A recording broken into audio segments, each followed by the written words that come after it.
What's up, everybody? It's Nice Guy Andy podcast. It's, you know what it is. It's Wednesday night. You know what we do. We watch wrestling. So tonight, AEW's not on. We went live just a little bit early just for shits and giggles. I guess we just been sitting here. Tonight's show, we have Anthony Presley on, owner of New South Wrestling and soon to be New South Wrestling Upstart in Lawrenceburg, Kentucky. He has his own place down there. New South Wrestling has a new going to be a new venue in Lawrenceburg, Kentucky. We got Sean Johns with us. How we doing, everybody? As always, and always we got Superfly Johnny Lee. What's up? What's up? Superfly, look at that hair. Superfly That's Johnny right. Lee. Those are new extensions, huh, Johnny? Hell yeah, it is. Looks like he stuck his finger in the light socket. Man, it looks great, man. Thank you very much. Yeah. I love it, Johnny. It looks great, Johnny, and you know my lawyer told me to say that. Hey, your lawyer's a smart man. Yeah, I'm telling you. Whew. You need some Just for Men. It's a little bit white over I there. really do. That's blonde. Is that blonde or white? It's white. Platinum white. White on white. That's that new white platinum. That's Yeah. right. I just hope, like I said earlier off air, I just hope the carpet don't match the drapes. Oh, good Lord. Oh, No, we're not talking about that. Luckily, Ah, the carpet does not match. David, what's up, David? Bobby Blade, what's up, brother? Thanks for What's watching. up, Bobby Blade? Bobby Blade, what you doing, brother? Bobby Blade. Bobby Blade has class. Hey, I've been praying for your dad, Bobby. Me too. Yeah, I have been as well. Yeah, I hope everything turns out okay with I that. do too. Yo guys talk because I'm going to be sharing this Alrighty, stuff here. as you all may be well aware, Nice Guy Andy Podcast does now officially have a page on Pro Wrestling store in ProWrestlingTees.com. It's not ProWrestlingTees.com/NiceGuyAndy. Yeah, you get that Nice Guy Andy merch. Yes. That's right. Currently, right now, we're stuck at 2 shirts, but that will change. Do you have the logo behind me here? This beautiful logo. I'm on trying the to shirt? get that He's on. trying to. Trying to get it on a shirt. Yeah, that we're, will be popping. yeah, we're trying to get that on the shirt, but I don't know. We do got Kurt- a Bandito. There's a Fandito shirt and an Encyclopedia Sean shirt, and Wrestling Encyclopedia Sean John shirt, preferably by the Sean John shirt. Currently, I'm in the lead. Preferably by Bandito, just so his ego can bleed down. No, we ain't worried about Fandito. And then also use our promo code Andy10 with Color Elbow brand. That's a nice jacket you got on. Thank you, That sir. really is a nice Save jacket. 10% off your order, It's entire order, Andy 10, right? and D10, all caps. That's right. Yeah, Rod Hicks puts out a great product Yes, over he there. does. Yes, He he really does. does. He's going to be on the show in, is it December? Or Yep, December. December he's going to be 8th. on the show. Nice. So, guys, you know, we'll get back with you on that. David Treadway says he's back at UPS, Andy, for per sort. But, David's back on Yeah, UPS? David Treadway. Good for you, David Treadway. About Good time you job. got a job, buddy. Yeah. I'm just kidding, Dave. Old Claudio. About time and he Willa stopped Yuta. mooching. Yep. Nesha, how are you, my friend? How you doing, Nesha? And guys, you see these belts on this table right here? Oh, look at you. We got our good man that can get you a good deal. You want a belt that's customized just for you? Look no further than the man from Pakistan, Muhammad Jafar. He's on Facebook. He's on our groups. He's got his own group. I think that's Frozone Championship. And if you hit him up right now, you can get a good deal for your own customizable championship belt. Tell him Nice Guy Andy podcast sent you. That's right. That's right.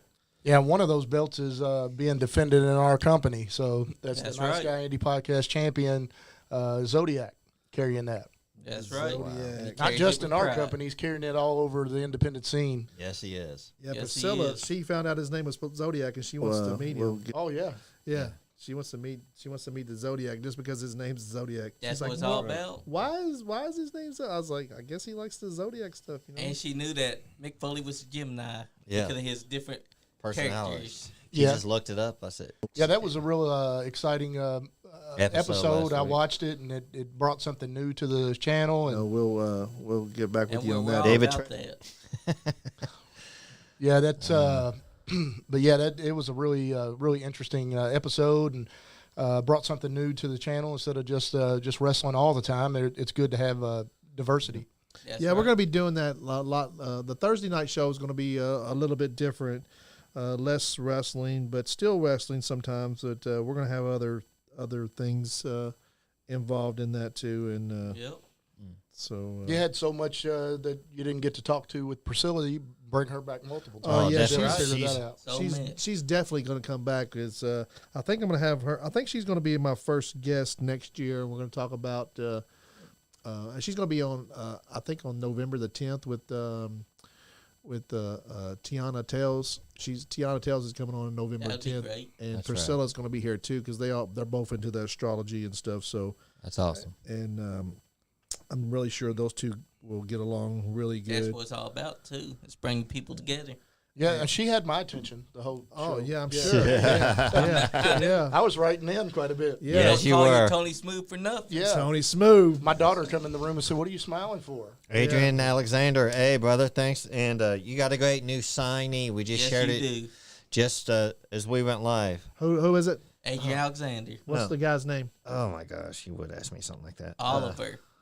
Oliver something or other. What's the name? Is I got it. Elite? Elite Wrestling Elite Alliance. Alliance. Hey Chris Young, what's up, baby? What's up, Chris Young? The Yeah, new signer, the Adrian- new signing is Oliver Gunner. Adrian Oh, also okay. said that Zodiac and Adrian Alexander for the Nice Guy Andy podcast title Oh, has a wow. nice ring. Sign it ring up. to it. Yes, Yeah. it Sign does. it. We want that match. I am the guy who can sign that. Drew so- Dillinger wants Yeah. that a match too. Yeah, Oh yeah, he does. Yeah, I heard that. Yeah, Drew Dillinger wants a match too. Yeah, I think I heard that he wants to be a part of it. I told him we may be able to make something happen. Yeah, we'll That'd be figure great. something out. Yeah. Hey, he really does want that match with Zodiac. I was like, that's a That'd popular be match a great, right there. a great match. Yeah, there's some really good talent out there that's been reaching out to me about the Upstart program, Yeah. Oh, the new show. I mean, Yeah, tell us about that. Tell us about all that. So what it basically is going to be is we're going to still do our New South Wrestling main show once a month, and that'll be at our new building at 101 Hilltop Drive in Lawrenceburg, Kentucky, suite number 1. Hopefully sometime next month when we get everything in November, when we get everything approved by all the state agencies that have to do that, then we'll get in there and do that. But what we're going to do is do the regular show once a month, and then we're going to do a new show called Upstart, New South Wrestling Upstart. And what it's basically is, it's kind of like NXT or kind of like AEW Dark. Yeah. It's going to give young talent a chance to come on and show their ability and try to work their way onto the main card, but it gives them another place to work in a real professional atmosphere because it's going to be ran the same way as New South Wrestling. We're going to have title belts for that company as well. Okay. So there's going to I was be, wondering that. I was wondering if Yep. y'all was going to. So we're getting those made, and they're going to be tag titles, a women's title, and a heavyweight title. Okay. We'll Hell be yeah. there. So probably And a Nice Guy Andy podcast championship. yeah, we can do another Nice Guy Andy podcast championship. like the We can do that. light heavyweight champion or something. Yeah, we can do it. Yeah. We can make it happen. But and then some established veterans will be on that show as well because we've had a lot of veterans who wrote us and goes, "Hey, I know this is an Upstart show, but we want to be a part of it too." Yeah. And so they're more than welcome to be a part of it. Some big things happening for us. I mean, we've got that. Some of the veterans can teach the new guys. they stuff. can. Oh, yeah. Definitely. Yeah. Yeah, and we're going to have a school that's going to be opening up. We've Yeah. already had 7 or 8 students that are ready to go. And Are you going to be teaching them? I will be there doing some teaching, but our head trainer and our head teacher is going to be Jordan Cage, You're who's our heavyweight champion. Okay. Great guy. He's been around a long time, and Yes, he has. we've talked to him, and he's very excited about the opportunity. Yeah. Because once you get to a certain point in your career, you know that the bumps are coming fewer and fewer. Like you're not going to have them anymore. Yeah. So Jordan was wanting to find something that could keep him in the business because he loves the business so much. Yeah. And he's just a natural teacher. Yeah. And he said that's something he really would like to transition into. And at guys some out point. there, for anybody that's in the business now that looks like they're going to be, ending their career in the ring at some point, there's all kinds of other stuff to do. There's like podcasts, there's training, there's commentary in Kentucky and Indiana and Tennessee. Everywhere else, There's exactly. all kinds of promotions, In dude. I Ohio. got this that little banner with. We got 20, 30 promotions around Kentucky, Indiana. At least. I mean, probably you can probably count 100 easy. Yes, you could. Just stay involved with your wrestling. Stay involved. Joe Monroe and Andrew Browning. What's up, guys? Appreciate y'all. Yeah, and that's the thing is there's all kinds of behind the stage stuff you can do too. Like we need people that always will be involved with producing and helping character development and all kinds of things like that. I've actually had a bunch of the guys I used to wrestle with years ago who don't do it anymore. Who have reached out and said we want to be a part of it. We want to help do something. Bears want to be involved still. Yeah, Bears Ray, want to the be Bear involved Steel. again. That's I think what it's all about. Too. Bobby Green wants to get involved. I think Donnie Green wants to get involved. I'd say Bobby Blade would be involved a little bit. He would. You got Scott Diamond's retiring next year. I'm sure he's going to be a big part of it. Me and him have been talking a whole lot about a lot of different things that he's going to be involved with doing. Jeff Waldridge, who a lot of people know that wrestled, he's contacting. He wants to be a part of the behind the scenes stuff. Nice. And character development. That's something he was really good at is developing characters, and he wants to be a part of doing that. So we're drawing a lot of excitement from all over the not just in Kentucky, but all over really the United States. I mean, we've gotten people from everywhere contacting us. You put Lawrenceburg on the match. Yeah, I mean, on just the map. and Back on the map. Yeah, it used to be on the map. It was one of the bigger places to go in indie wrestling. Really? Okay. And then it kind of died down for about 10 years. Yeah, but like now, Georgetown. Yeah.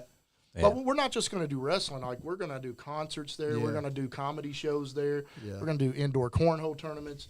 Weddings, you said? Yeah, weddings. We're going to do wrestling themed weddings. Yeah. If you great. want, if you're a huge wrestling fan and you want to get married, That's cool. We have a pastor who said he'll marry you and wear a referee shirt, and that once it's over, like sounds fun. once you say your vows and you go to kiss, if the wife wants to body slam the husband and him get down on top of him and count 1, 2, 3. That sounds fun. Great. We He can- does an elbow drop too. We can gear Hey, all she that could do stuff that. as a private party for that, and birthday parties geared to a wrestling theme where you can let the little ones come out of the entranceway and music play. We'll announce their name like they're a wrestler, and they'll get to live that experience on their birthday. It's so much, so like wrestling's so cool, man. Like with just involving people, the fans. I guess that's what we do here is involve the fans mostly, to try to get everybody involved and keep up with wrestling. Even the stuff like with we had the show with Priscilla. It's we can all let's all share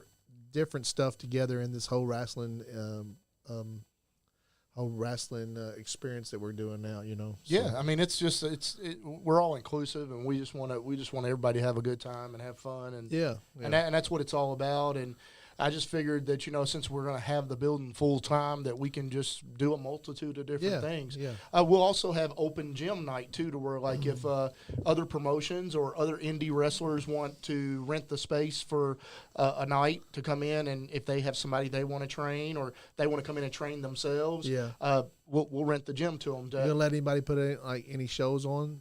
I probably won't put shows on, but we'll allow people to come in and rent it. For a lot of wrestlers, there's a lot of wrestlers. Can't get in the ring. They can't get in the ring until the day of the show. So a lot of them are always trying to find a place they can go work out and try things and do things. So we'll give them that opportunity because we'll have that set up all the time. Yeah. And we'll do Makes that. sense. So I mean, there's all kinds of different things. Have that a we practice can schedule for your ring. do. Yeah. Yeah. That'd be cool. And that's always something that people are really wanting to see. That would help them out too.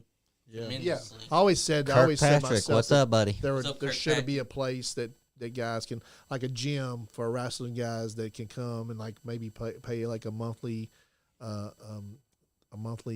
membership and then just be able to come and use the ring whenever. Well, that's they like sign I up for it. spoke to Jade Cargill, and of course everybody knows that her husband owns half of the Lexington Legends, and she asked me if there was a place local that she could come to when she comes to Lexington. Oh, wow, okay. To train, and now that we have our building, I've let her know that she can come wrestle Really? for us. Okay. Or not wrestle for us, but she can come train in the building as much as she wants. and be on the Sounds podcast. Yeah, we'll see if we can make that happen. Oh too. man, that'd be But- awesome. but I it- don't know if I could breathe with her in the room. But as much as we can get her, I told her she can use the building anytime she wants. Yeah, You yeah. own half the Lexington Legends? No. Yeah, I he wants wish. to be her I husband. want to be her He boyfriend. really does. I couldn't. She come in the door. I was like, Maybe I'd if you probably let her die. step on you. He'll be looking at her just like Jade, Chris I'd does. die if I got to like She talk might to her. bring. If she came in here, she might bring Brenda Phillips with her. Oh, Nice. Yeah, Yeah. That's a guy to get on the podcast. He's had a heck of a baseball career. That's right, David. Yeah. It's Is growing, that and our I like boyfriend? to see Yeah, things yeah. growing. He played for the Cincinnati Reds for years, and then he went to the Atlanta Braves. And, Okay, yeah. Yeah. I wouldn't mind having a few of those guys, those Lexington Legend guys, come on Yeah. at some point. Well, I'm working on bringing in maybe next month, bringing in Sid Vicious to come in for an autograph signing. Oh, wow. That Okay. sounds great. Been talking to him on the phone, and Yeah. we're trying to see if we can't make that Get happen. a softball league here, he'll be here. Yeah. Wow, Oh if you're yeah. watching AEW Dynamite. Yeah, good he's Lord. amazing, man. He loves Claudio softball. just What's did the chance of getting him on the podcast? Well, if we get him here, and I mean, I'm sure he might be interested in doing it. Okay, Get him here cool. the night before, where he, has really nothing to do the night before. He might Yeah, want to yeah, come over. yeah. That'd be great. That'd be Or it great. could even be a deal where we just set it up to where you do a on-site podcast. Oh, yeah. That'd be great too. I've been working on like that because there's people that wants like Larry D. He can't get up here to Lexington because it's so far away from Symphoniana. But we're gonna go down there probably, and Yeah. I got equipment coming to go do podcast on site. So Well, and we also have a studio too. We have the mobile Right. studio, so Yeah, we could always yeah. set up a podcast before the show. okay, yeah. That So sounds great. We have all that ready to go. You've actually done. Oh one yeah, of I those actually on done Yeah. that y'all's intermission with that. So yeah. Yeah, so we have that option Yeah. as well. We could do that, but I'm working on getting him here, which is a big deal because he doesn't do a lot of signings. He doesn't really do a whole lot with wrestling at Yeah. all anymore. Back. Oh, Sid doesn't. Yeah, so I really think that would be pretty cool because I want to put him in the Hall of Fame too because he wrestled for us. Crazy man. So that's what I've been telling Doesn't him. Sid I remember have his the- own podcast as well? I think so. He has a I think lawn so as service well. down in Arkansas, Yeah. and Okay. he has a big lawn service. I didn't even know he had a podcast. Oh, I did. It's on YouTube. I'm sure all I don't the know if it's wrestlers on- have podcasts. Yeah, a whole bunch of them do with Everybody's hosts. got a podcast. Yeah, they're doing something with with different the hosts. host. Yeah. But yeah, it's a lot of exciting stuff that we got going on, and we're working really hard every day trying to get the building remodeled and ready. It looks good. Your pictures you sent looks good. Yeah, we've got big LED lights right above the ring that'll brighten the place way up, and it's going to be really cool. It's going to be nice, and we're working on it. So Yeah. every day trying to get this thing. We got plumbers in there, electricians in there, we've got painters in there. When we get a chance, we'll get down there and help you a little bit. Oh yeah. Oh, yeah. Well, when it's time to set the ring up, a lot of people have been writing asking if they can help, and I told them when we're ready to set the ring up, we'll have a big party. Oh yeah. We'll set it up. I'll That'd be order cool. some food and Yeah. Sweet. Maybe we'll go live and do a little podcast while Heck we're doing yeah. that. That'd Yeah. be great. Have a little party. Yeah, that'd be Have sounds a little good. potty. yeah. Potty. Have Yeah. a party. Yeah, Waka Flocka, some party. That's It's right. just a party. Yeah, that's what we'll be doing. Everybody got a little party. Like Flavor Flav. So the chick, what's her name again? Oh, Renee that's Paquette. yeah, that's Used to be John Moxley. John Renee. Moxley's wife. Yeah. Is that John Moxley's wife? Yeah. Yep. Yeah, Really? she was with WWE, and then she was released, and then instead of going back there, she came here Okay, cool. I so she could be understand why closer now. with her husband. I got a different little look going on at. Yeah. Yeah, AEW she's always today. been a backstage personality. Yep. And, Yeah. uh, I does did like interviews. how she was the first female to be a commentator full time on Raw, even Yeah. if I it was did for a too. short while. Yeah, and we mentioned this off air too. Just want to give some love to my good buddy Billy Gunn, who just Oh yeah, opened do up. that. He just opened Sesame up. daddy ass. He just opened up a new, and he'll be on here tonight. Yep, with the Acclaim. But he just opened up a new protein and shake bar down in Atlanta, Georgia, and so that's really cool. If you're ever in that area, stop in and see him and his wife Paula. They opened this new bar, and it's supposed to be really nice. And of course, he's involved now with training down at the Nightmare Factory with QT Marshall and Cody Rhodes School there. Great stuff. So yeah, it's pretty cool. They got some exciting things. Oh, Oh, yeah. what are they doing? Young Bucks. What are they? Oh, I'm liking this commercial. There's rumors that they could be coming back soon. Oh yeah, they're coming back. Yeah, they keep showing them disappearing there and stuff. Yeah, Yeah. and Kenny Omega. I could do without Don Callis. Did Yeah. Don Callis get suspended too? I don't think he was involved in all that. I don't think he was involved. But they did Release Ace Steel. Ace Steel, yeah. Yeah. And they said I guess because he bit old dude. They should have did like They suspended everybody that even tried to break it up. I'm like, they should have well, did CM Punk like that and made him disappear too. 'Cause Yeah. that's well, There are rumors that's going coming. on. We don't Yeah, know that's what's going on that's really with coming. all that. yeah. Yeah, he's not going to be there. They're going to buy him out. Yeah. That was the worst thing that they done. I think that they had so much cool, good positive momentum going on, and then they signed Punk, and then there was some good positive stuff going on, and then all of a sudden he just got out of control. He got the reason they did it is because WWE tried to get him back for a long time, and he kept telling everybody he would never come back. So it was a kind of a feather in the hat for them to sign him. Well, he changed his he seemed like he changed his attitude after a little while. Like he came in, he was all happy go lucky, ready to be there. Yeah.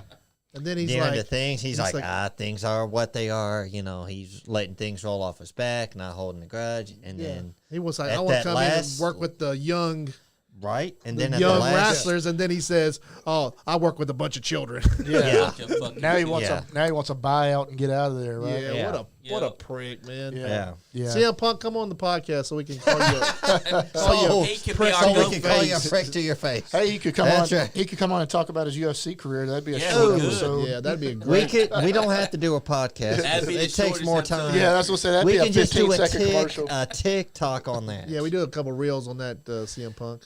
Yeah. Good Lord. He'd come on and be like, AEW had such big momentum, and then they brung his ass on. It was like, well, now they still have the big momentum. I mean, with what Billy Gunn and Acclaim's doing is just hot. Especially they just got them like.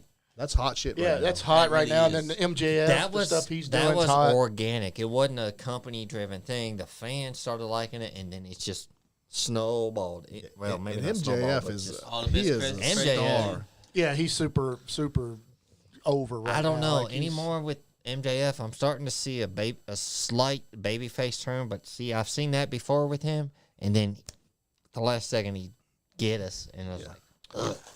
I think he's a better heel. Yes, he is. But sometimes it's good to make a switch like that. Yeah. He's gonna be like Ric Flair. Ric Flair was always a heel, better but heel. he turned baby every once in a while, and then I didn't like his baby face. Yeah, I never liked Flair's baby face. Well, it's the same thing with Sting was a baby face forever because it's hard for him to be a heel. Yeah, it's hard for him. Yeah, to be like when he was a heel in '99, that didn't last long. That lasted like what, 2 months at best. You can't hate Sting at all ever. No, you can't. Well, a heel is fun. It's a lot of fun, and but it's hard. It's hard to to do that unless you're really, really talented. Yeah, because he was always a baby, right? I was a babyface most of my career, but I'd say 80% of my career, but 20% of it I was a heel, and I loved it. Yeah, it was so much fun. You could antagonize people. You could say whatever you want. You could trip and fall, and it worked perfect as a baby. Yeah, I mean as a heel, but as a baby that doesn't work. Yeah, but I loved it. When I was a heel, I was arrogant. Well, tell us about we have really never talked about your wrestling career. Tell us about your wrestling career, like when you started, how you started, why you started. When I back when I turned 17, I started doing a little bit of training with. I have 4 people that I say who actually I credit with training me, and they were all at different times. So I started doing some training right before I turned 18 when I was 17 with TNT Tony Johnson. He has a big name around here. He passed away. He's a good friend of mine. Started training around here, like around Kentucky? in Lawrenceburg, in Glensboro, is where my career started. But Tony Johnson was the owner of the company back then. It was CWA. And he owned that. And so I started with him. He was a good friend of mine, God rest his soul, but he really didn't train me. You know, he got me in the ring 2 or 3 times, and he said, "All right, you're trained." Okay. And it was, "I need you." So then he put me in the ring. Kind of like Bear. Yeah. So it put me right in the ring. Yeah.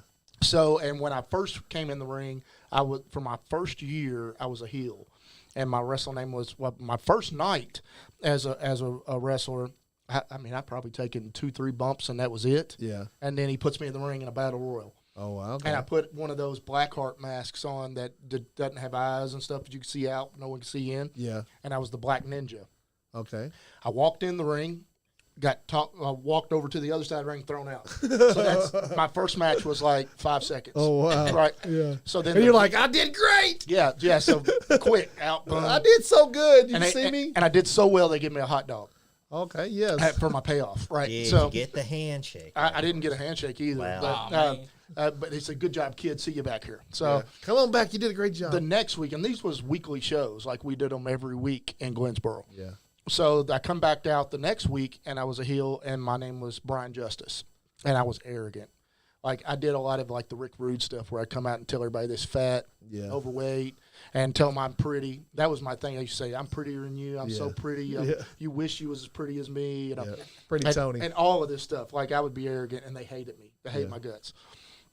So what was your name then? Brian what? Brian Justice. Brian Justice. Yeah, because I brought the justice, to them. So, and I kind of dressed back then. I didn't wear tights or anything.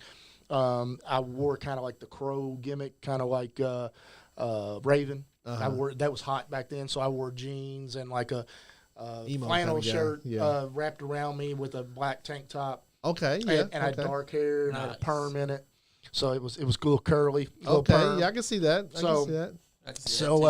I did kind of like Johnny Lee's hair. Yeah, oh yeah. So then the second person that I say had a big hand in my training for that whole year, my first year when I was a heel, I wrestled against Terrific Terry Allen, who he came in later and became Tony Johnson's partner in the company, and eventually he would take the whole company over and run it. But Terrific Terry Allen, me and him ran a program, an angle against each other for a year straight.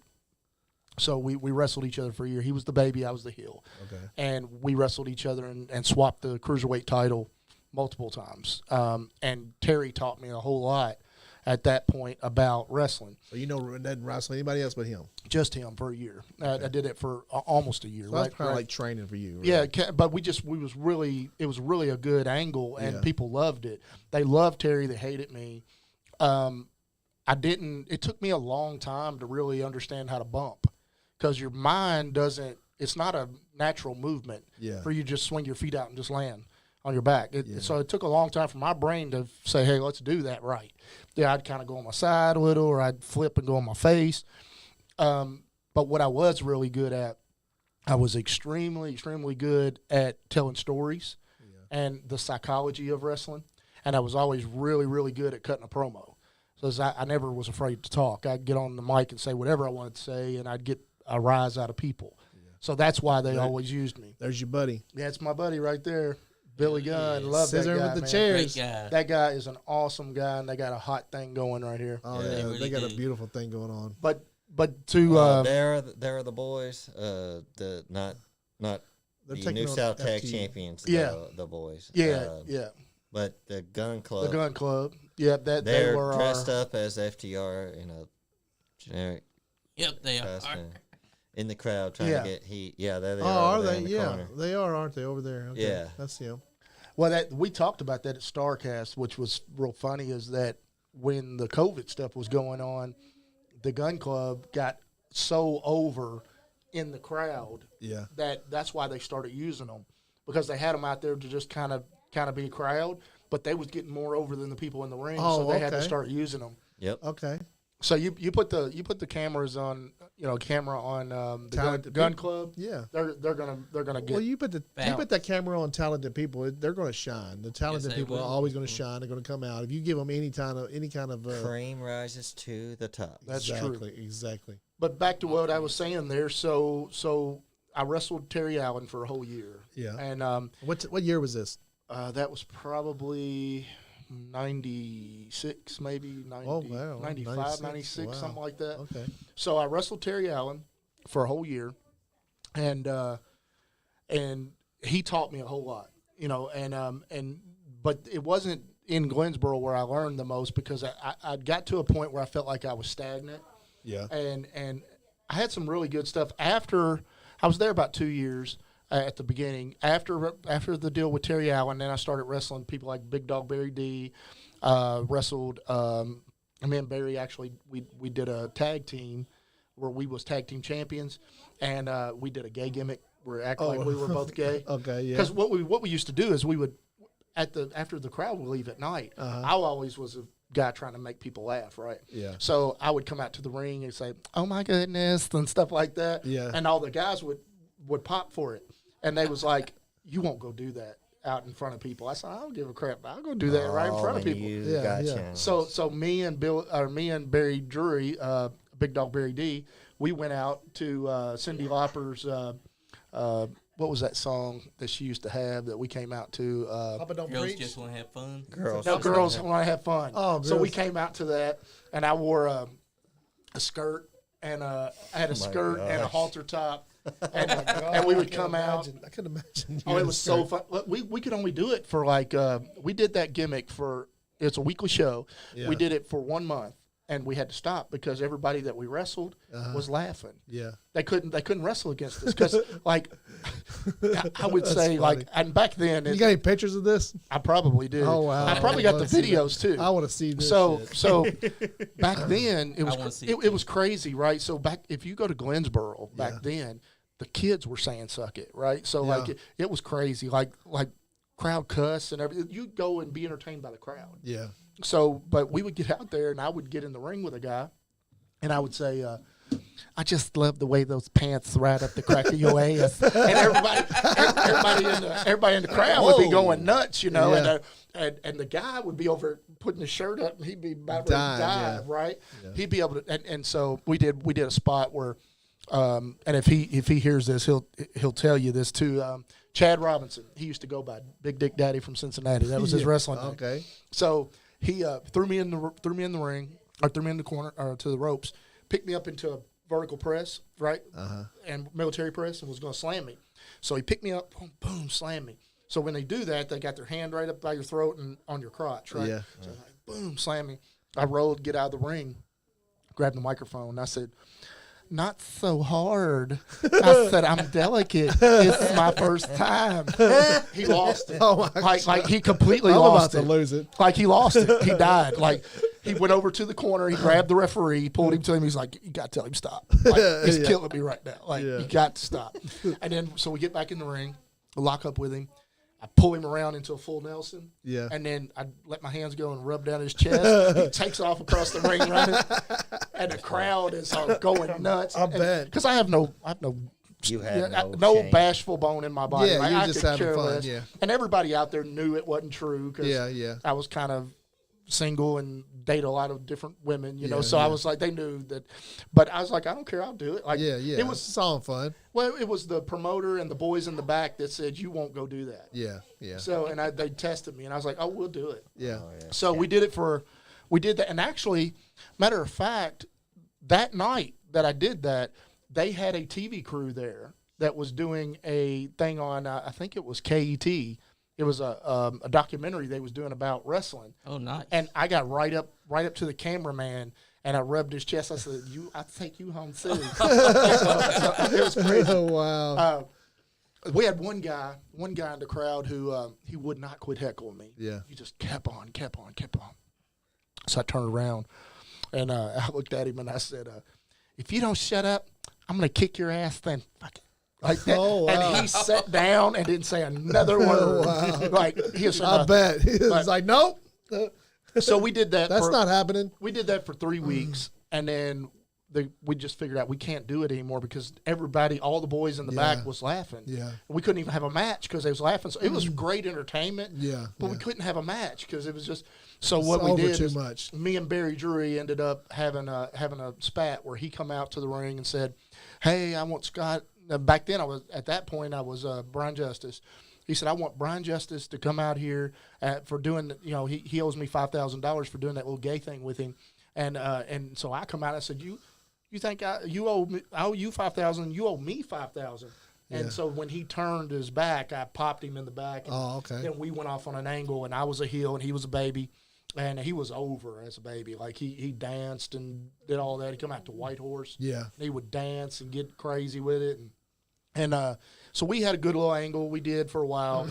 And then after that, I realized I was like, I'm not going to go anywhere staying in Glensboro, and I'm not going to grow just staying in Glensboro. Yeah. And this is Glensboro. Down in Lawrenceburg. It's way out in a windy road in the country. Had you ever been there, Sean?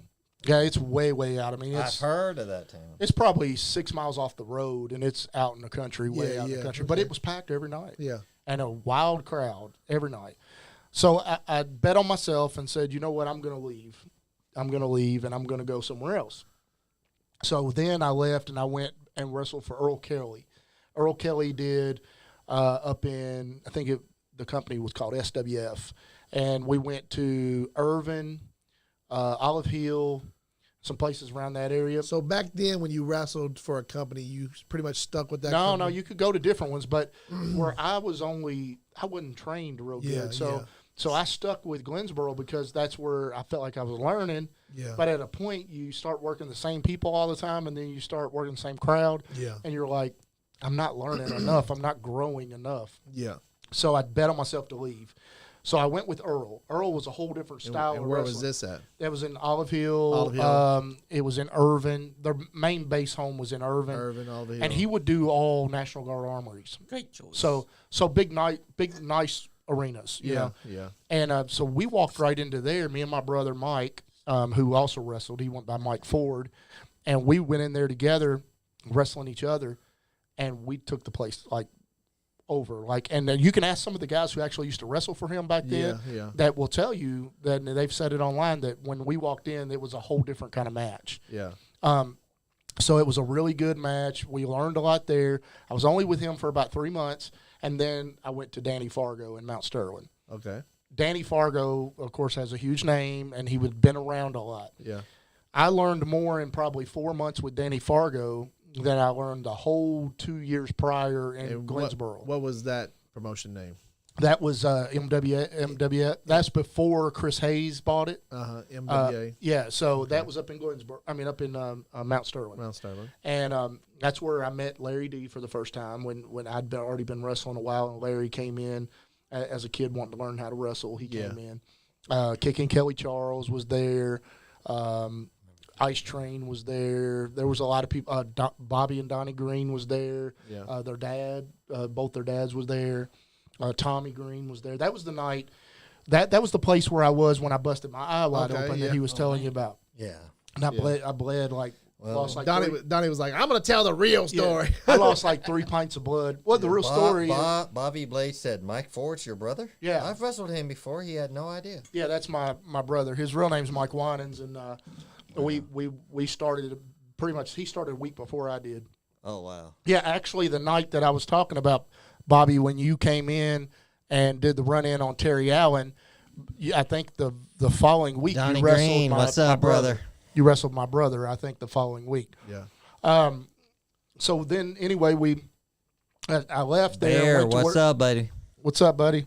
What's up, Bear? I left there, and I went to work for Danny Fargo. And worked for Fargo for probably 6 months up there. Learned a whole lot. Yeah. Then after, I mean, Danny was amazing. Like, he would teach you the whole time, and he was real old school. Yeah. But he would teach you. He always wanted me to do Italian gimmick because he said I looked Italian. Look Italian, and when yeah. he was the kind of guy, when he would announce you, he would always say, he put a little something on your name, right? Yeah. He'd say, looking like Tony, Tony Sobrano or something, Yeah. Scott Storm, because I changed my name to Scott Anthony for a little bit, and then I changed it to Scott Storm, and that's what it stayed at from that point on. Yeah. What's the whole Scott about? I just did. You just like the name? I always liked Scott, and then the Scott Anthony actually came from Raven. One of his first gimmicks was Scott Anthony. Oh, okay. And so I always liked him back when he was that gimmick. He come out in the bright colors and everything. So I went to Scott Anthony, and then I went to Scott Storm, and it was purely marketable. Because I was one of the guys who, a lot of guys would just work for their payoff. Yeah. I was one of the guys who actually spent money on myself to go buy gimmicks, like shirts and hats and pictures and all that stuff, and I'd sell it at the shows. Okay, yeah. And I made a lot of money doing that instead of the payoff. Yeah. So I figured real quick that the gimmicks is where it was at. Oh, yeah. Exactly. So I did Scott Storm to make the two S's like lightning bolts, and the Storm was the lightning bolt. So I had my tights and everything in that. I had some with fire flames, but I sold literally $1,000 to $2,000 a show in gimmicks. Okay. Hell yeah. Yeah, I was selling gimmicks like crazy. When I met Jerry Lawler, it's the first thing he said to me is, "Man, you outsold my gimmick table. It's crazy." But that was in Mississippi though. That's later on down the road. Yeah. But so then I went and I worked for Fargo. Learned a whole lot from Fargo, from the Greens, all those guys. And at this point, I'd probably been in the business 5, maybe 6 years. I took another bet on myself, and I left Kentucky altogether and went down south to Mississippi. Yeah. I got a scholarship to play basketball and golf at Mississippi Valley State University. Okay. So I went down there. So you was going to college then? Yeah, I went to college. I was going to stop wrestling for a little while. I went to college. Played golf and basketball. So, yeah, but the first month I was there, I had told myself I'm gonna walk away from wrestling for a little while, and I'm going to focus on getting my education. I saw an advertisement come on the TV for NWA New South Wrestling. Okay. Which was, we were affiliated with the NWA at that time. Okay. And it was owned by Pitbull Bob Serio. We was 2 hours south of Memphis. So I told my buddies, I was like, hey, I'm going to go to the show. Y'all want to come with me? Yeah. So we went, bought tickets, watched the show. After the show, I said, I want to speak to Bob Serio. So Bob comes out, and the wrestling, we used to get a wrestling license that were laminated up here. They would make you one, they'd laminate it, and so you could wrestle anywhere in the state of Kentucky. Yeah. So after the show, I told him, I said, I'm a wrestler in Kentucky. I go to Mississippi Valley State up here. I'd love to wrestle for you. He said, well, get in the ring. I want to see how you bump. So we got in the ring. Me and the owner, did a little quick spot. Boom, okay. boom, boom. Awesome. And he said, brother, and at that time, so I told you all these other times, it took me a long time to understand the bumping part. Yeah. Right? Swinging your legs out, taking the bump. Took me a long time to do that. I had the psychology, all that down. It was when I went and worked for Danny Fargo, something clicked. My mind just had a aha moment. Yeah. And I started bumping. And then when I bumped violently. Like I would boom, hit attacked really hard. Like somebody drilled me, like they took my head off. Boom. So when I got in the ring with Bob Serio at NWA New South, I took that first bump after the show. He said, I want to sign you because you bump better than anybody on my card. He said, you bump violently. These guys lay down, you bump violently. Yeah. So he signed me at that time to wrestle for him. And from that moment, I wrestled for him for 8 years for New South Wrestling. And we traveled and went You didn't take off at all? No, I was doing college. So I was going on a full-time schedule with I only played basketball for like 6 months, and I quit that and just did golf full-time. Yeah. Golf is a year-round season in college, so you never have an off season. Yeah. So I would go on a Sunday night, leave to go out of town to whatever tournament we was doing. We'd do Sunday, Monday, Tuesday, Wednesday. We'd come back on Thursday. I'd do my schoolwork that I had missed Thursday and Friday. Yeah. Saturday, I would go wrestle. Okay. On television, and as we was on CBS every Saturday, I'd go wrestle, which the town that we wrestled in was about an hour from the school. So I'd go wrestle, then I'd get back to the campus and leave again to go to another tournament. Oh, wow. And I was doing this full time, all the time for 8 years. Wow. That's commitment. And so, and Bob, we could have Bob maybe get on here sometime. He was the original owner and creator of New South Wrestling. That the Pitbull guy? Pitbull Bob Serio. Okay. I like that. So Bob, that'd be great to have him on. Bob would tell you the whole time I was so popular with their company that I could have a bad match and people cheered. Yeah. That he had, but here's the thing. So he's a face then. Yeah, I was a baby face. And there was a lot of reasons why that was. One, I knew how to get the crowd invested. So a lot of young guys today, they'll spot everything out in the back. Yeah. And then when they get out there, if it's not working, then they don't know what to do. Yeah. Right? They get out there and they're like, oh, shoot, this ain't working. But they just continue with the motions. A lot of the guys like Bobby Blade and myself and Bear and Al Steele and Donnie and Bobby Green, we learned that you can figure out a couple things in the back, but the rest of it, you want to feel the energy of the crowd. Your whole job is to get the crowd excited. Yeah, yeah. To make them want to come back. Yeah, get That's them involved in the You're match. working them to make them happy and feel good, right? Yeah. So you figured out before you went down there how to work a crowd already. Well, I figured out a lot of things. So I was always the first guy to get to the building. Yeah. I was always the last guy to leave. If fans were there, I stayed. Yeah. And I shook hands and I talked to them and asked them how they were and did they like the show. And I was always I don't politic in the back, but I was politicking the fans, because what I would do is I would put myself over so they loved me. Yeah. Because I gave them the time. Yeah. Bob Serio would always say, I need somebody to do a commercial. I need somebody to do a radio show. That was I need always somebody. you. No one wanted to do it because they didn't get paid for it. Yeah. And I'd say, Bob, I want it.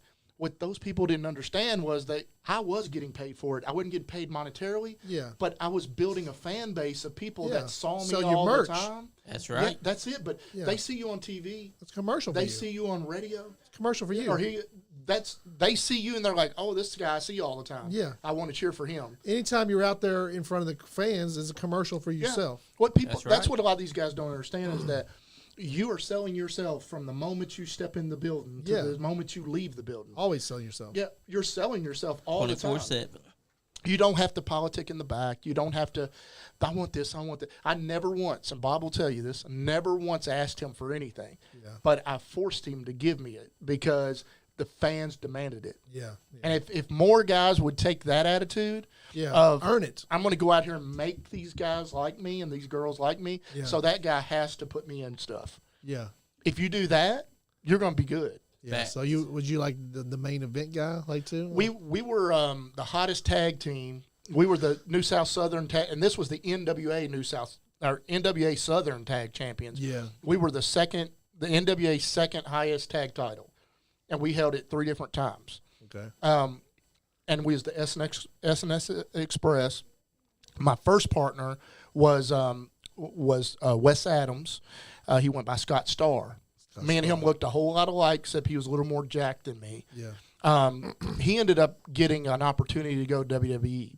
And he got up there, and the wrestling didn't pan out the way he would have liked it. But they liked him so much, they kept him on as a referee for SmackDown for 7 years. And now he's a school teacher in Mississippi. But he got to referee Ric Flair, Triple H, Stone Cold Steve Austin. That's great. A bunch of big names.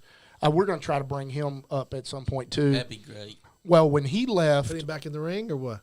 and he don't want to wrestle anymore, but he will come up and do seminars for wrestlers, or for referees and wrestlers, and just to be a part of being around it. Yeah. Plus, we're going to go back to Mississippi and wrestle some too, and when we do that, he'll come to those shows.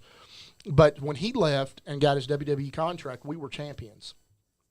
And at that point, I didn't have a partner. Yeah. So Bob come to me. So y'all had to vacate the. So we did. But what we did was Bob come to me and he said, "What do you think we should do in this situation?" He said, "You guys are over, like fire. Like you're on fire. I don't know what to do because now this is going to blow up." I said, "I'll tell you exactly what we do." We had a kid that wrestled for us who was trained by Harley Race. Was really, really, really good. He was the Cruiserweight champion. His name's Steve Anthony. A lot of people online will know this guy. He's been everywhere. There's a match on YouTube that he wrestled AJ Styles, and it was awesome. Okay, Steve Anthony. Steve Anthony. So where's this guy at now? So Steve Anthony I think he's retired now. I think he no longer wrestles anymore. The last time I talked to him, I tried to get him up here, and he said he didn't think he was going to do anything after the pandemic.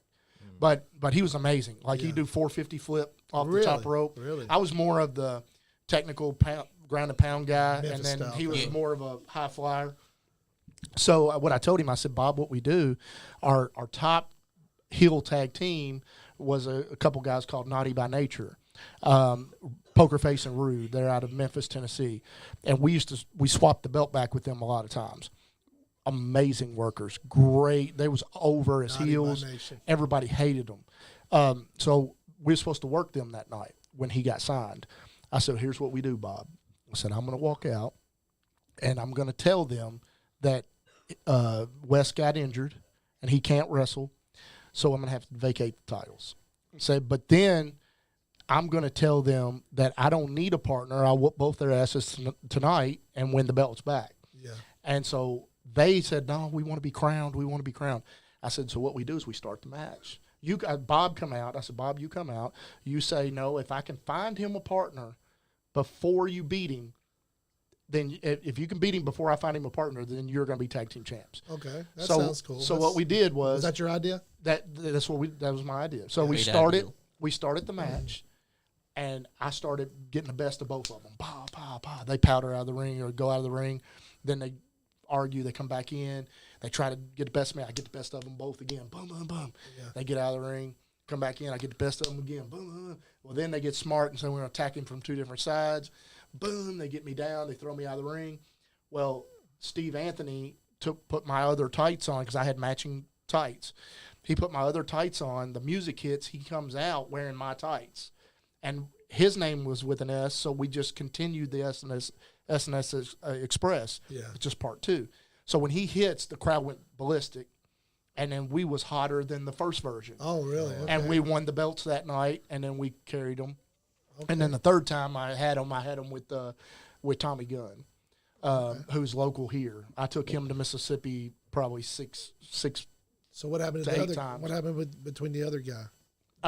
With Steve Anthony. Steve Anthony. So what happened with Steve Anthony was he let other people talk to him, right, and get in his ear. Yeah. And they told him, they said, and that's how politics goes in the back a lot. So yeah. there was other guys who was upset that they were main event guys and that we were more over than they were. Yeah. Right? Our matches were better than their matches, and we were over more. And so they started talking to him and telling him, you need to be a singles wrestler. You need to be on your own. You can do so much more on your own. So he went out on his own. So he went on his own. Yeah. So he wanted to split. So me and him ended up having a feud, and we had a street fight, and we got crazy with chairs. It was like ECW. They was throwing chairs all in the ring, kendo sticks. That sounds cool. Yeah, you got this all on video. That's on YouTube. Yeah, so, okay, cool. Yeah. Yeah. So check that out. But we were going at each other, and so then we ended up with a feud, and he recognized it after the feud. After the feud was over and the blow up, the end of it was the street fight, he come back to the locker room. He said, we made a big mistake. He's like, because I didn't realize we were that over. Yeah. He's like, we could have ran this thing a lot longer. Yeah. But that happens in wrestling, right? So at that point, then I went on into the singles realm and was Cruiserweight champion. And then eventually I ran a program with Bob Serio, who owned the company. And at that time, he had done moved out of being a wrestler and was just the owner. And so we did a deal where I turned heel, which no one down there would ever have seen that coming. I turned on. That's how we ended up in feud with me and Steve Anthony. Yeah. He won the Cruiserweight belt while we had just lost the tag belts, and he won the Cruiserweight belt. I come out to the ring to celebrate with him. The crowd, knows we're always together. So I pick his Cruiserweight title up. When he comes down off the ropes, I blast him with it. Yeah. And then I hit him with the diamond cutter, which was my finishing maneuver. I smacked the taste out of his mouth, got on the microphone and cut a crazy promo. Yeah. I told Mississippi. And that's when you turned heel. Yeah, and no one there. If you actually watch that video back, people in the front row were crying. Oh, wow. Because I was their hero. They was That's not. how over he was. They was not expecting it, like, at all. Yeah. I told them that Mississippi was the landfill of America, Wow. and that they were the trash that filled it. And they were pissed. Yeah. I told them that Kentucky was superior to them, and we were better than them. And so, Wow. and then from there we started the promo with me and Bob Serio, and what that ultimately culminated in was me buying the company from him, and which was a shoot. That was real. I did buy the company from him. So, and we dropped the NWA logo because at that time, NWA was starting to dissipate, right? Yeah. TNA had done taken over a lot of they was using and Jeff Jarrett and TNA was using the NWA title. So we just kind of walked away from the NWA. That's before it kind of fell, so we just stopped that, and we just kept, when we brought it to Kentucky, we kept it as New South Wrestling. Okay. And just no longer affiliated with the NWA. So you just moved, when you bought it, you moved. Yes. So in 2006, I bought it. I brought it back to Kentucky, and then we ran shows for a year here in Kentucky. Yeah. Larry D was my first champion. After I was the heavyweight champion, when I brought it up here, and then Larry D beat me for the belt. Okay. And then he took over the belt, and then I beat him for the belt. Which at that time I'd done retired. I didn't want. This was right before we shut the doors on it in 2007, because I was starting a family and everything. So I was like, I want to shut it down. I'm going to focus on family. Well, you shut it down. Shut it down. So 2007. And Larry talked me into coming back. I didn't want to wrestle because I'm one of those guys that if I'm going to run the company, I don't want to wrestle in the company. Yeah. Because I don't want to take a spot away from a young guy. Yeah, and then you focus on more on. And I don't want to put myself over in the company. I don't want to be the storyline all the time. Like, that's not what. Yeah. If I'm going to own the company, I want other guys to benefit from me owning the company. I don't want to be. I've been in companies, and a lot of the guys will know this, that a lot of the old guys back in the day would own the company, and then they would also be the main event of the company. They'd be the champ. And Yeah. the main event. Yes. Yeah. Now there's a difference though. Like, right. So some of these guys didn't deserve that. But there's guys like Rated X Yeah. who did deserve it. Yeah. So even though he was the owner of the company, he was good enough that he deserved to be at the top of the card. Yeah. Because he was great everywhere he went. Yeah. But there was some other guys who just, just wanted the company so they could make themselves over. Yeah. And a lot of the boys get upset with that. So I just always Because said they're not the best worker. And exactly. they think and that they're the taking best a worker spot should from be- somebody. Yeah, the best worker should be Yes. the champ. The best worker should be the main event. So I always said, if I ever get to own a company, I'm not going to allow that to happen. I'm going to step back and let the talent rise to the top. Yeah. And I let Right it be way. about the talent. And you can see through a different lens when you're doing that because you're not putting yourself over, that you can actually think better about your product and put a better product out there. Yeah. Fact. So if you're not trying to put yourself over, but that's kind of in a nutshell what happened. But I mean, I've wrestled Donnie and Bobby Green 100 times. Probably the two people that I had the most chemistry with in my whole career was Tommy Gunn. I probably wrestled Tommy Gunn. I took him down to Mississippi and we wrestled here with him. I probably wrestled him over 300 times. And we always had great matches because we always had great chemistry with each other. Y'all knew each other pretty good. Well, some people you get in the ring with and you just don't click with. Yeah. And it's like a dance, right? And so you get in there and it just doesn't work. Like you're stepping on each other's toes. It's just not working. But you get other guys that you get in there and you just click with them. Yeah. Everything's magic. Like it's beautiful. It was like that with Tommy Gunn, and it was like that with the little brother of Bobby Green, Ronnie Green, Rooster Ronnie Green. Rooster Ronnie. Okay. I wrestled him 100 times in Kentucky, and I wrestled him 100 times in. Yeah. Donnie said that he was really good. Yeah, As He big was. of a guy that he was so athletic. Yeah. He said he was probably better. He said he was probably better than him, right? And his match, we had so much fun, and we didn't do a lot. Yeah. But we had so much fun and had people involved. Like it was crazy. Yeah. We'd do a spot and he would be doing comedy during the spot. Like he would say, because he's a big guy, he'd Yeah. say, "I can't freaking breathe. Referee, tell him to stop. I can't breathe. Give me a minute." Yeah. Yeah. But just funny as hell. That's funny. That's funny. But those two guys are probably the two guys I had the most chemistry with. But I had so much fun every time I got in the ring with Bear Now Steel. Yeah. Every time I got in the ring with Donnie and Bobby Green. And we had those guys in here. They were so funny. were a You trip. was on the phone with them. Yeah. They And- really were. And I'll tell you this too: you can search all over Kentucky, and people have different mixed views on this guy, but you can't find much of a better wrestler in his heyday than Terrific Terry Allen. That's true. Terry Allen could work a crowd. Terry Allen knew psychology. He was really, really, really good at that, and he got a reaction Yeah. all the time. Later in his career, he did a lot of stuff with the little horse and all that, but Terry was awesome. Is he still around here? in Oh Kentucky? yeah. He doesn't do anything with wrestling anymore, but Oh, really? We'd but he like to does have him on. comedy. Yeah. Let's do I'd comedy. love to have him on the show. Yeah, he's born and raised and grew up in So is he in Versailles, Lexington or is he Versailles, he's Kentucky. in Versailles? Okay. But he's been everywhere. He Reach out to him, Johnny. I will. yeah, Terry Allen. He wrestled in Georgetown One forever, R. and then Glensboro. He ran Glensboro for. Terry One of Allen, the if you're greats. watching, we'll probably get you on this show at some point. That's right, baby. But and then I didn't mention though that I did, and if Rated X is watching, he'll remember this. But I did wrestle for Rated X for about a month. Uh-huh. One show in particular was kind of far away. It was like probably about 2 hours from me, and I had a wreck in my car Oh, wow. on the way there, and my car was almost completely disabled. Right, Yeah. but I knew that I had given my word to Rated X that I Yeah. was going to be there to work that night. And I think I was working Shane Parker and Country Cousin Jed. And I drove my car for an hour ride, a normal hour at a normal speed, Yeah. at 10 miles an hour Oh, wow. on the side of the road all the way there. Oh, shit. Just Yeah. to get there. Yeah.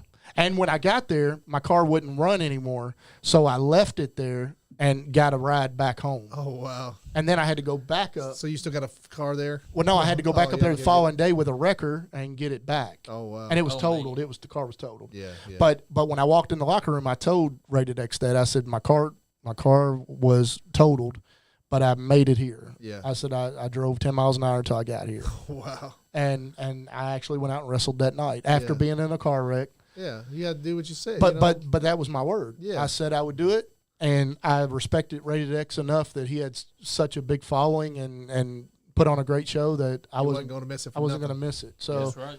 so I was there. I wrestled that night, and then I had to find a way home 2 hours. So later. we've been doing this an hour. Do you got anybody that's messaging us? Nesha said, "What was your favorite match you've ever wrestled?" Let me talk to the fans real quick. Fans, guys, if you guys want to call in and talk to Anthony Presley,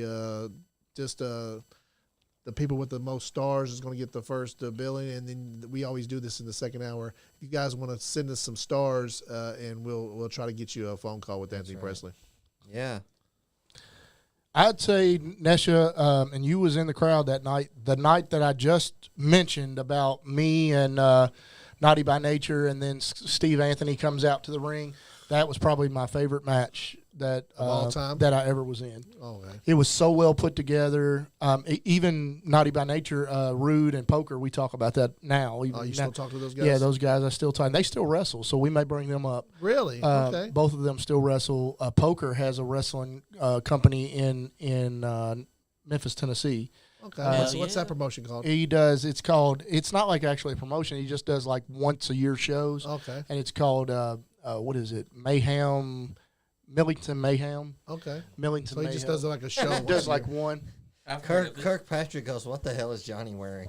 Don't hate on the swag, my boy. Yeah. Johnny finally got his. At least it's not a mullet. Hey, Johnny did a cut. Kirkpatrick, he raided Elton John's closet. So Johnny did a underhanded deed and signed with the Brotherhood, and Traitor. he let Austin. Was it Austin Michaels? Austin Michaels. He get let his name Austin right. Michaels into the studio when Mike Murphy was here. So Austin Michaels promised him hair, Mike Murphy deserved it too.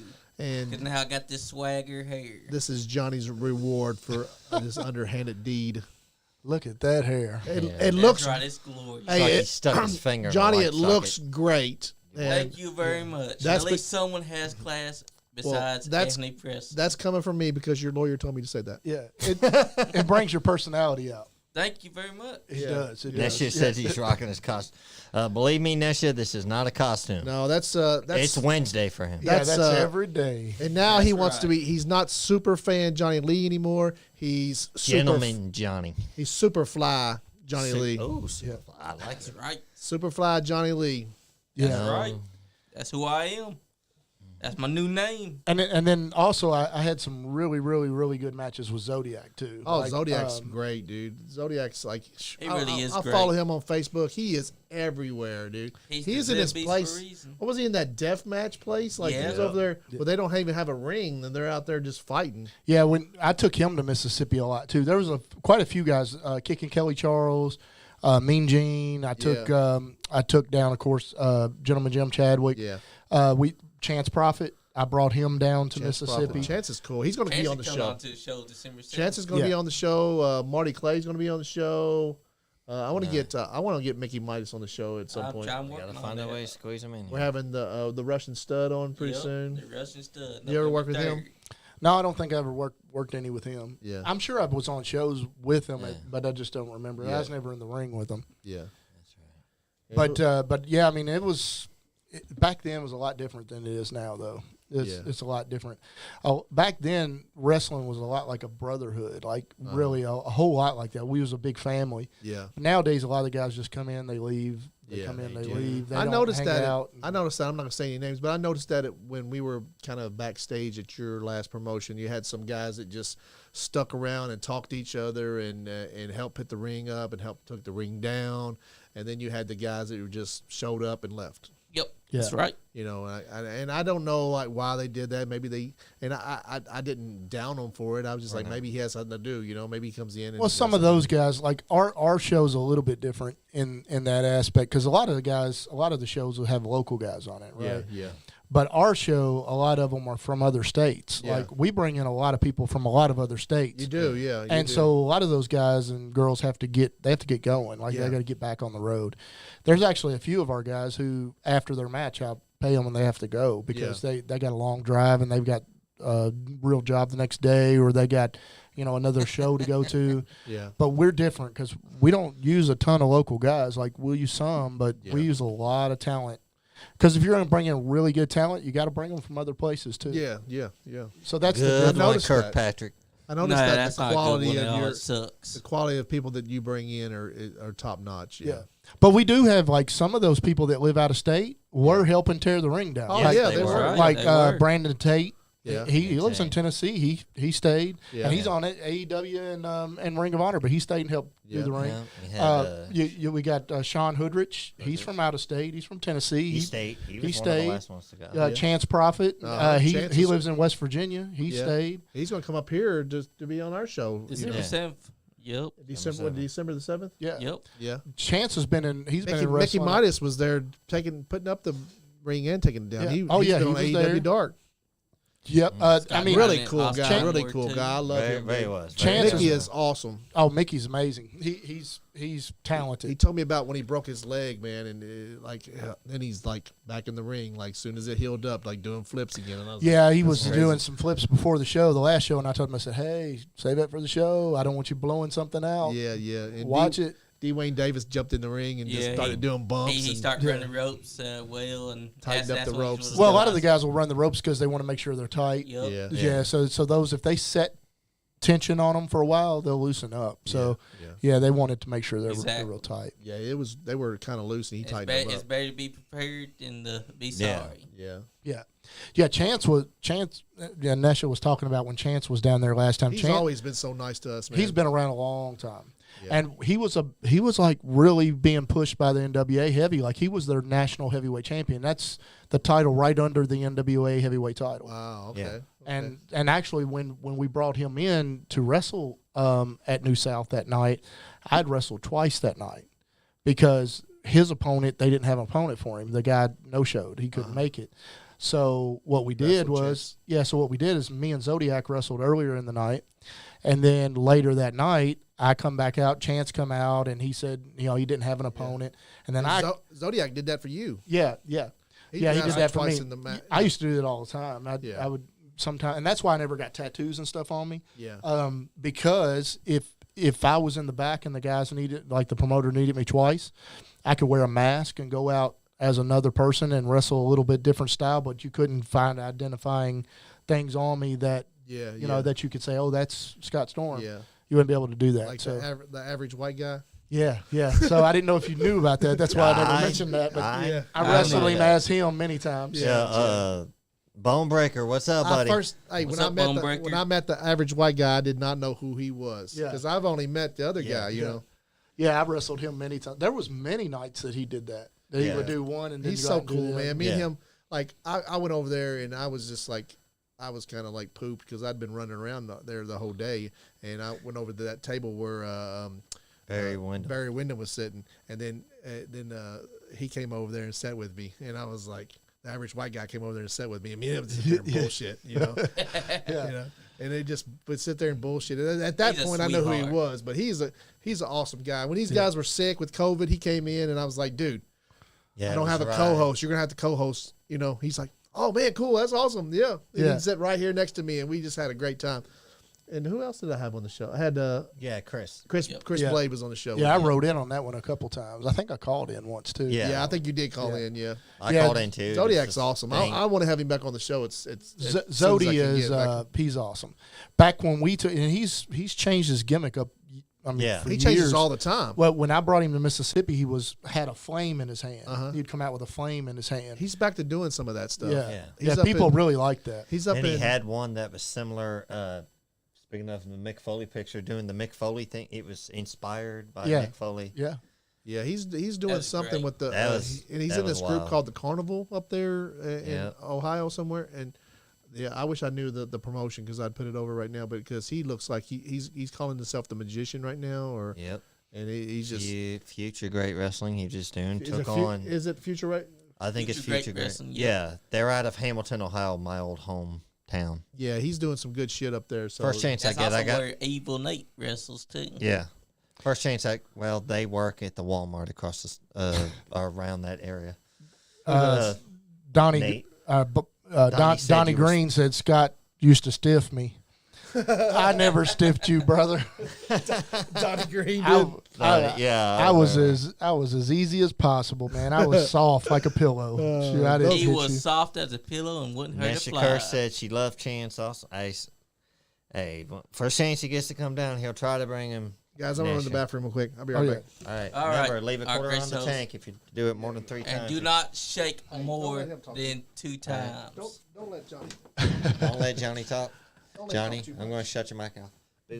Yes. But yeah, it was a lot of fun, and we had a lot of. I mean, there were so many good wrestlers back then that everywhere you went, there were guys who understood it. They got it. They understood how to go out and work a crowd. Sometimes less is more. Sometimes you do too much in the ring.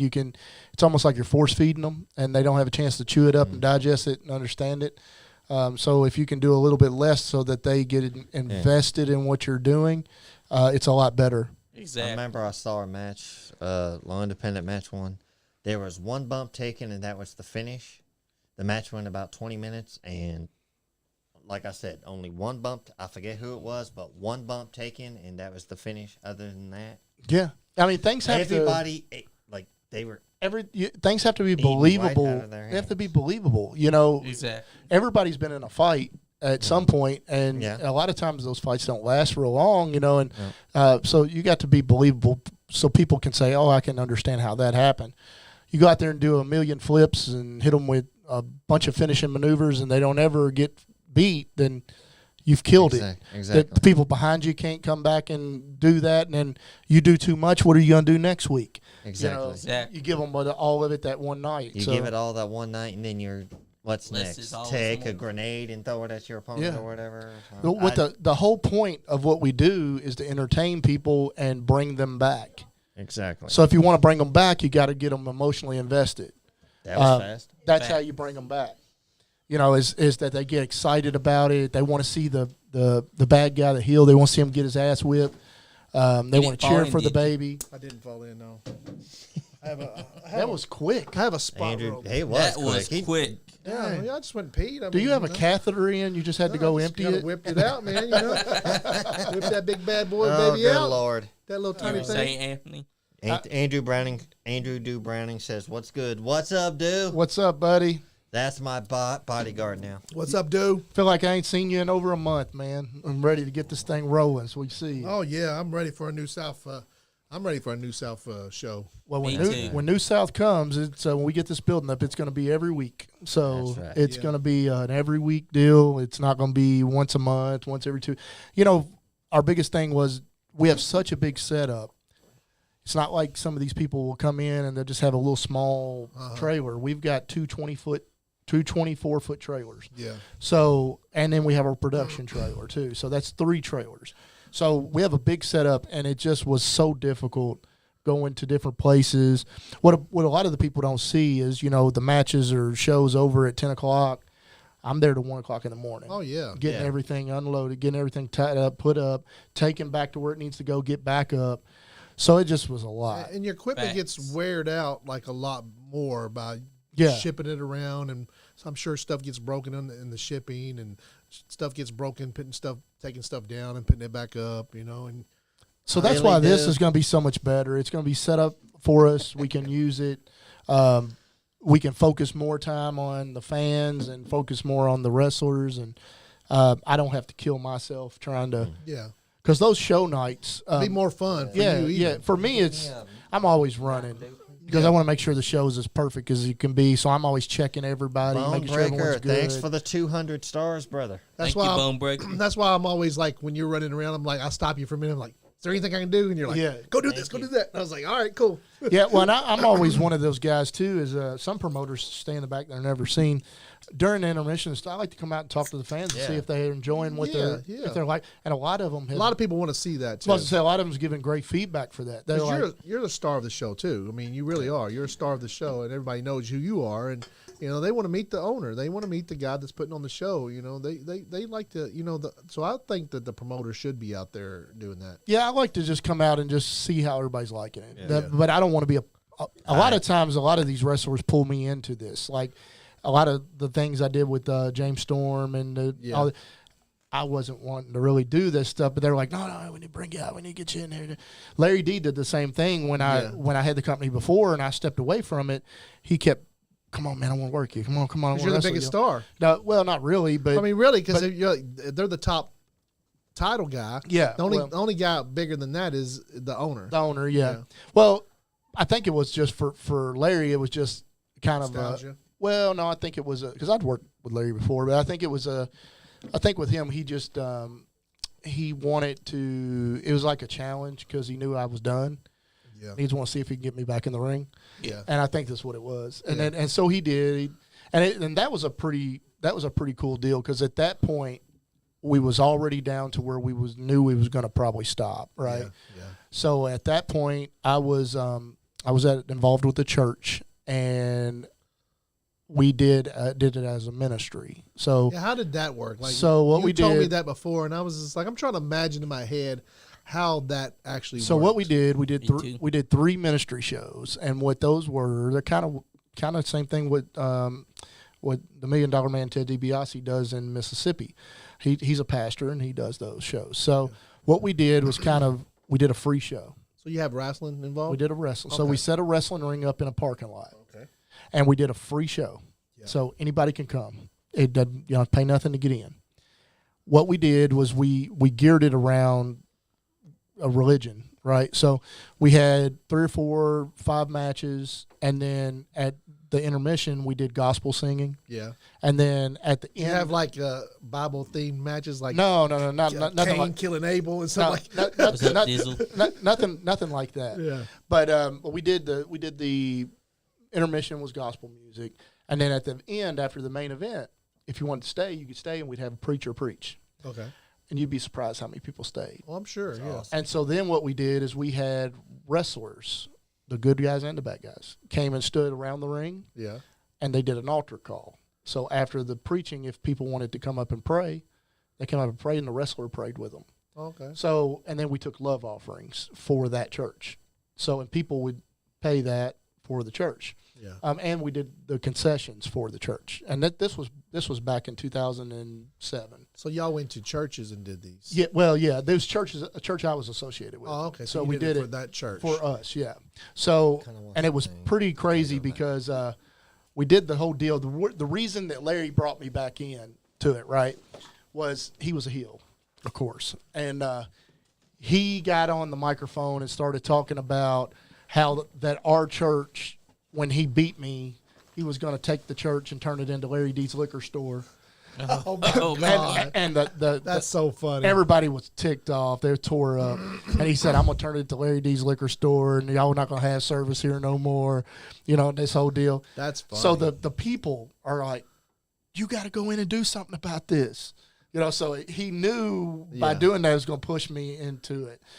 And so I had done a big storyline that my ankle got broken, shattered in 12 places, and then I'd never be able to wrestle again. So people already had that in their mind. They already thought that that's what ended my career. Yeah. Well, so he starts talking about he's going to turn the church into Larry D's liquor store, right? So then the people are like, and this is the church show. Yeah. So the people at the church are like, "You going to do something about it?" I go to church Sunday, and they're like, "You going to do something about that?" You can't let him turn this into Larry D's liquor store, Oh my God! And so I told him, I was like, "Well, I guess we're gonna have to do it." Yeah. So we do it. We do it, and he was the title holder, and I beat him for it. But so he kept running his mouth, boom, boom, boom. I come walking out in tights, and he was like, "What? What are you doing?" Like no, he knew, but I'm saying, but he had a look on his face like, "What are you doing?" I was just trying to poke the bear, Yeah. And I said, "Well," he said, "What about your ankle?" I said, "The doctor said I can't wrestle again, but God says I can." And I jumped in the ring, and then we had a boom, boom, boom, boom, and then I beat him in the middle of the ring, and then I pointed up, and oh wow, okay. And then we had probably 600-700 people there. I'm sure. I mean, it was free. There was police officers pulling over on the side of the road watching. Nice. Fire department was pulling their fire trucks up and watching. That sounds fun. It was really, really cool. So yeah. And I tried to pay the wrestlers, and a lot of the wrestlers wouldn't accept the money. Really? Because they said they wanted, it was for a good cause, and they wanted to make sure that the kids at the church got the money. So we did that 3 times, and then after that I shut it down, and I sold everything that I had. I kept the name because I have it copyrighted. Yeah. So I kept the name and everything. And then my daughters were born, and I thought, you know what? I'm just going to focus on being a dad. It's something I really take pride in. So how many years did you take off, like, from even doing any wrestling stuff? Well, the kids are 11 now, and one of them is ready to turn 12. Let's see, so a year and a half. So a year ago is when I started. So 9 years. Wow. Okay. That I didn't do anything with wrestling at all. Like, I didn't watch it. Like, I quit doing everything, and I just focused on my children. And then when my wife left, she decided that she wanted to leave me and the girls a year and 16 months ago. So I started taking the kids to do things with them to get their mind off of off and of where did stuff. that fit you at? And like in your mental, did that get you in like a depression? Because Yeah, I mean, we talk about depression a lot around here. Yeah. My wife was my best friend. Yeah. So y'all were really close. Oh yeah. We were real close. We were best friends. And so what happened with that? I mean, do you want to talk about that? Yeah, I'll talk about it. I mean, she just decided. Well, she's bipolar, manic depressive, and takes medication for that condition.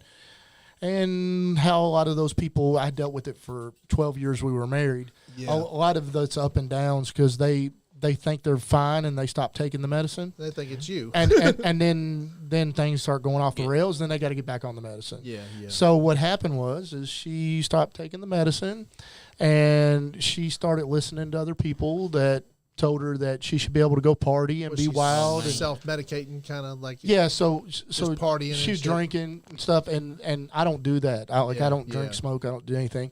I worry about my babies and make sure they have a better life than I had. Yeah. But my wife was younger than me. You know, I'm 45. She's 32 now. Okay. When she turned 31, that's when it kind of went off the rails.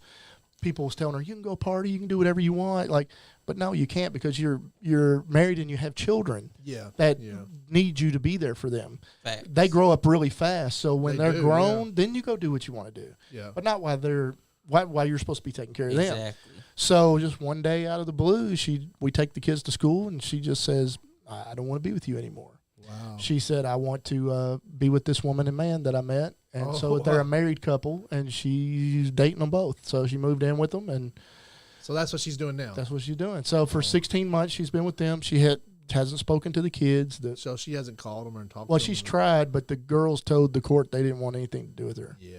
So because she hurt them, and they know that I'm there and I'm the one that takes care of them, and they knew she hurt me. Yeah. Because I've told the judge I love my wife. You know, she can't get her head together and do what she's supposed to do, but I still love her. I mean, I'm not the one who walked out. She walked out. You talk to her any? No, we don't talk. We haven't spoken in. Last time I spoke to her was I think at court was like. So 6 months ago. you're at this point, you lost your wife, you've got your kids, and so you're like, I got to do something. So I started taking the kids and doing different things with them just to get their mind off of what was actually happening. So at you the was house. depressed. They were kind of depressed. Yeah, because they were tore up, right? Because when I picked them up from school, me and her used to pick them up every day. Yeah. So part of one of the things of owning your own business, you could freedom to do that. So me and my wife would go pick them up every day, right? Well, now the day we dropped them off at school, she was with me.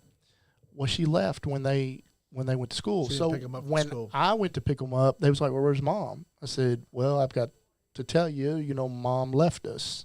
She said she didn't want to be with us anymore. And so at that point, did you see that coming, or did you just, just a surprise? No, that was like just boom. And so it was a hell of a surprise for them. Yeah, they wasn't expecting it at all.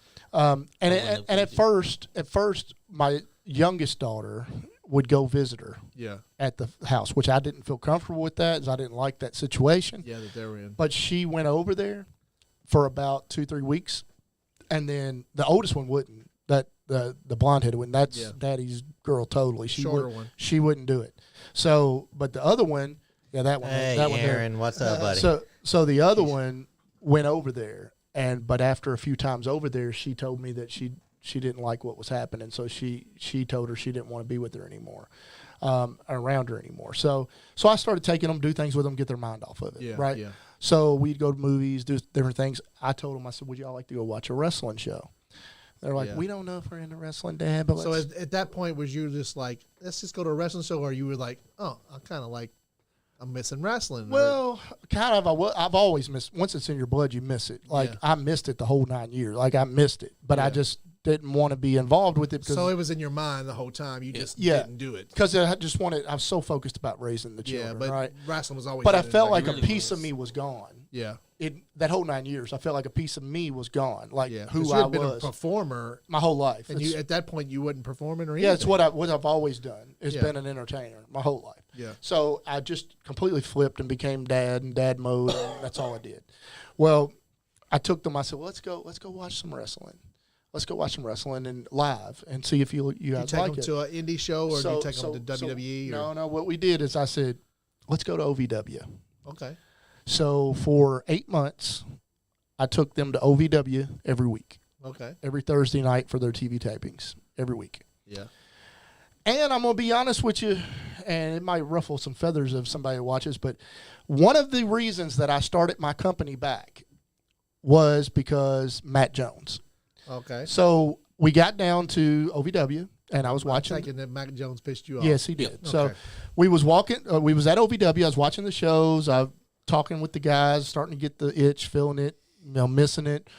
And I said, and we went to some KPW shows in between there too, and with Scott Diamond and Bobby Dawson, we did that as well. But yeah, those guys are great. So I went up to Matt Jones. He was there one day.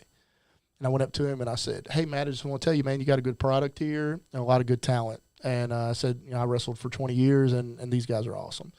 And he said, well, coming from you, that's something else, isn't it? And walked off. Oh, wow. So he just dissed you. So I didn't even know you, just dissed you. I looked over at one of the wrestlers who is now working with me, and I said, that guy's an ass, and I'm going to show him that I know more about wrestling than he ever thought about knowing about wrestling. Yeah. Now, Al Snow's a whole different story. Al Snow knows about wrestling. Yeah, he does. But Matt Jones don't know anything about wrestling other than being a fan and having some money to back some stuff.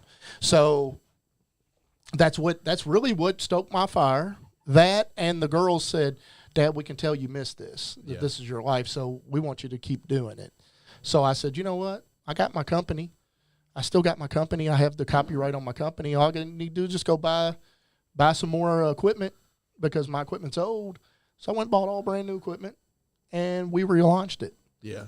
And what's funny is we're one of the hottest companies in the state of you're Kentucky. so Yeah, hot, you man. are. Yeah. So, you guys are so hot. When I found out you were, y'all were doing that the show over at Ice Center, I was like, we got to go. And they kept telling me, Sean kept telling me, a couple of shows ourselves. Yeah.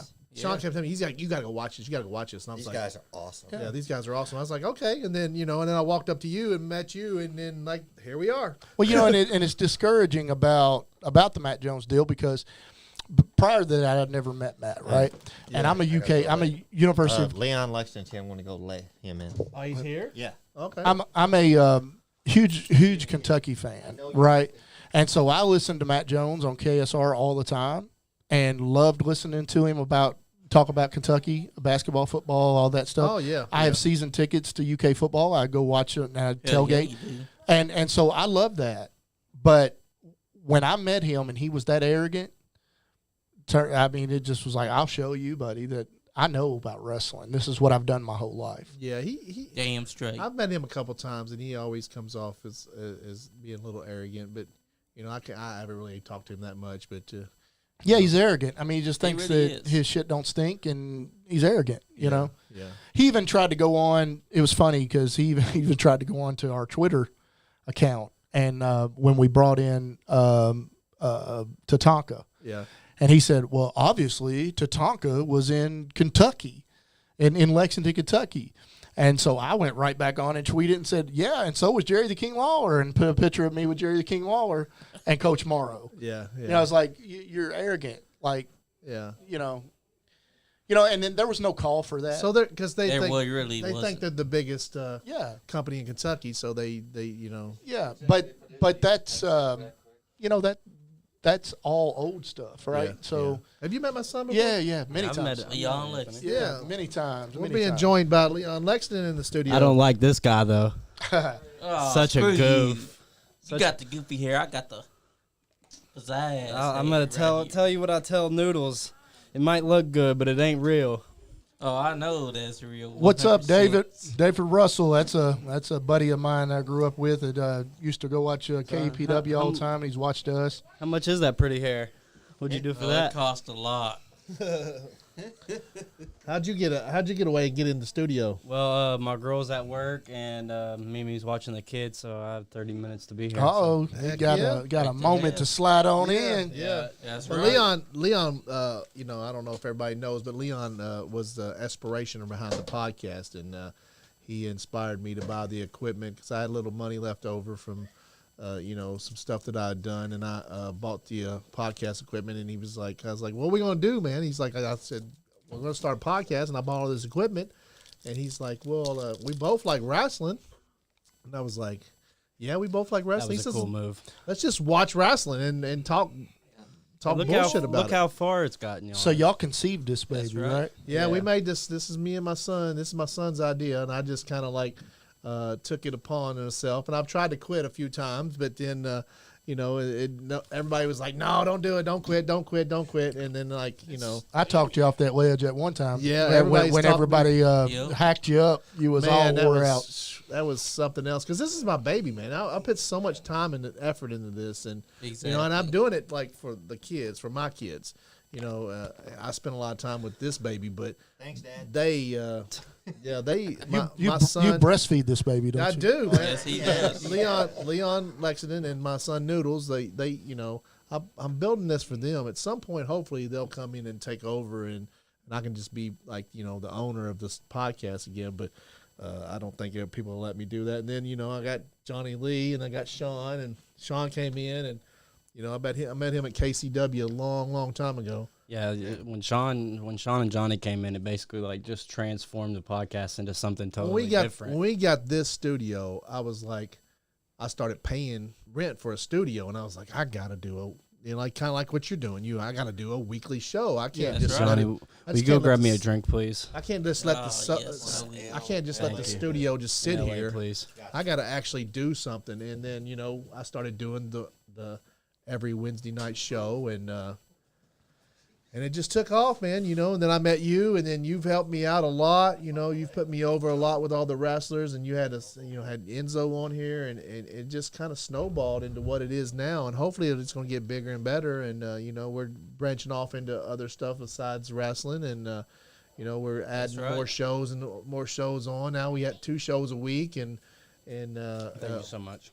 you know, people are wanting more shows, because I got people asking me all the time, hey, can I come on your show? And I'm like, booked. I'm booked up until the end of November. Yeah, Johnny's got you on fire. Yeah, over there. yeah. He's booking everybody. He's my I say he's my assistant, but he's more than that. He's like executive vice president around here. You know what's funny is sometimes like you'll text me and say something to me, Yeah. and then like 2 minutes later, Johnny's like, "Hey, this is," and I'm like, Yeah. "Okay." And I don't even tell you. Yeah. Man, you've talked about, okay, yeah, cool, buddy. Yeah, because we're on the same page, and I'm like, Yeah. me and him talk like all the time, constantly. Like I'm talking to him more than I'm talking to myself. I think, you know, because you talk to yourself in your brain. I'm talking to Johnny, and I was like, Johnny, I'll say something to Johnny, and Johnny will remember it. He was like, he's on it. He's on Yeah. it. I was like, I like to have Anthony Presley on. Maybe, you know, okay. And I reach out to you, and he's already reached He's out right to you. at the same time. I'm having it's like bing bing. You know, I mentioned I'm to like, him, you know, we both double booked several days. Yeah. So we had to move a bunch of stuff around because I was letting him book there for a while. I was just telling him who I wanted on, and he was reaching out to him. And then, like, some people want to hear from me.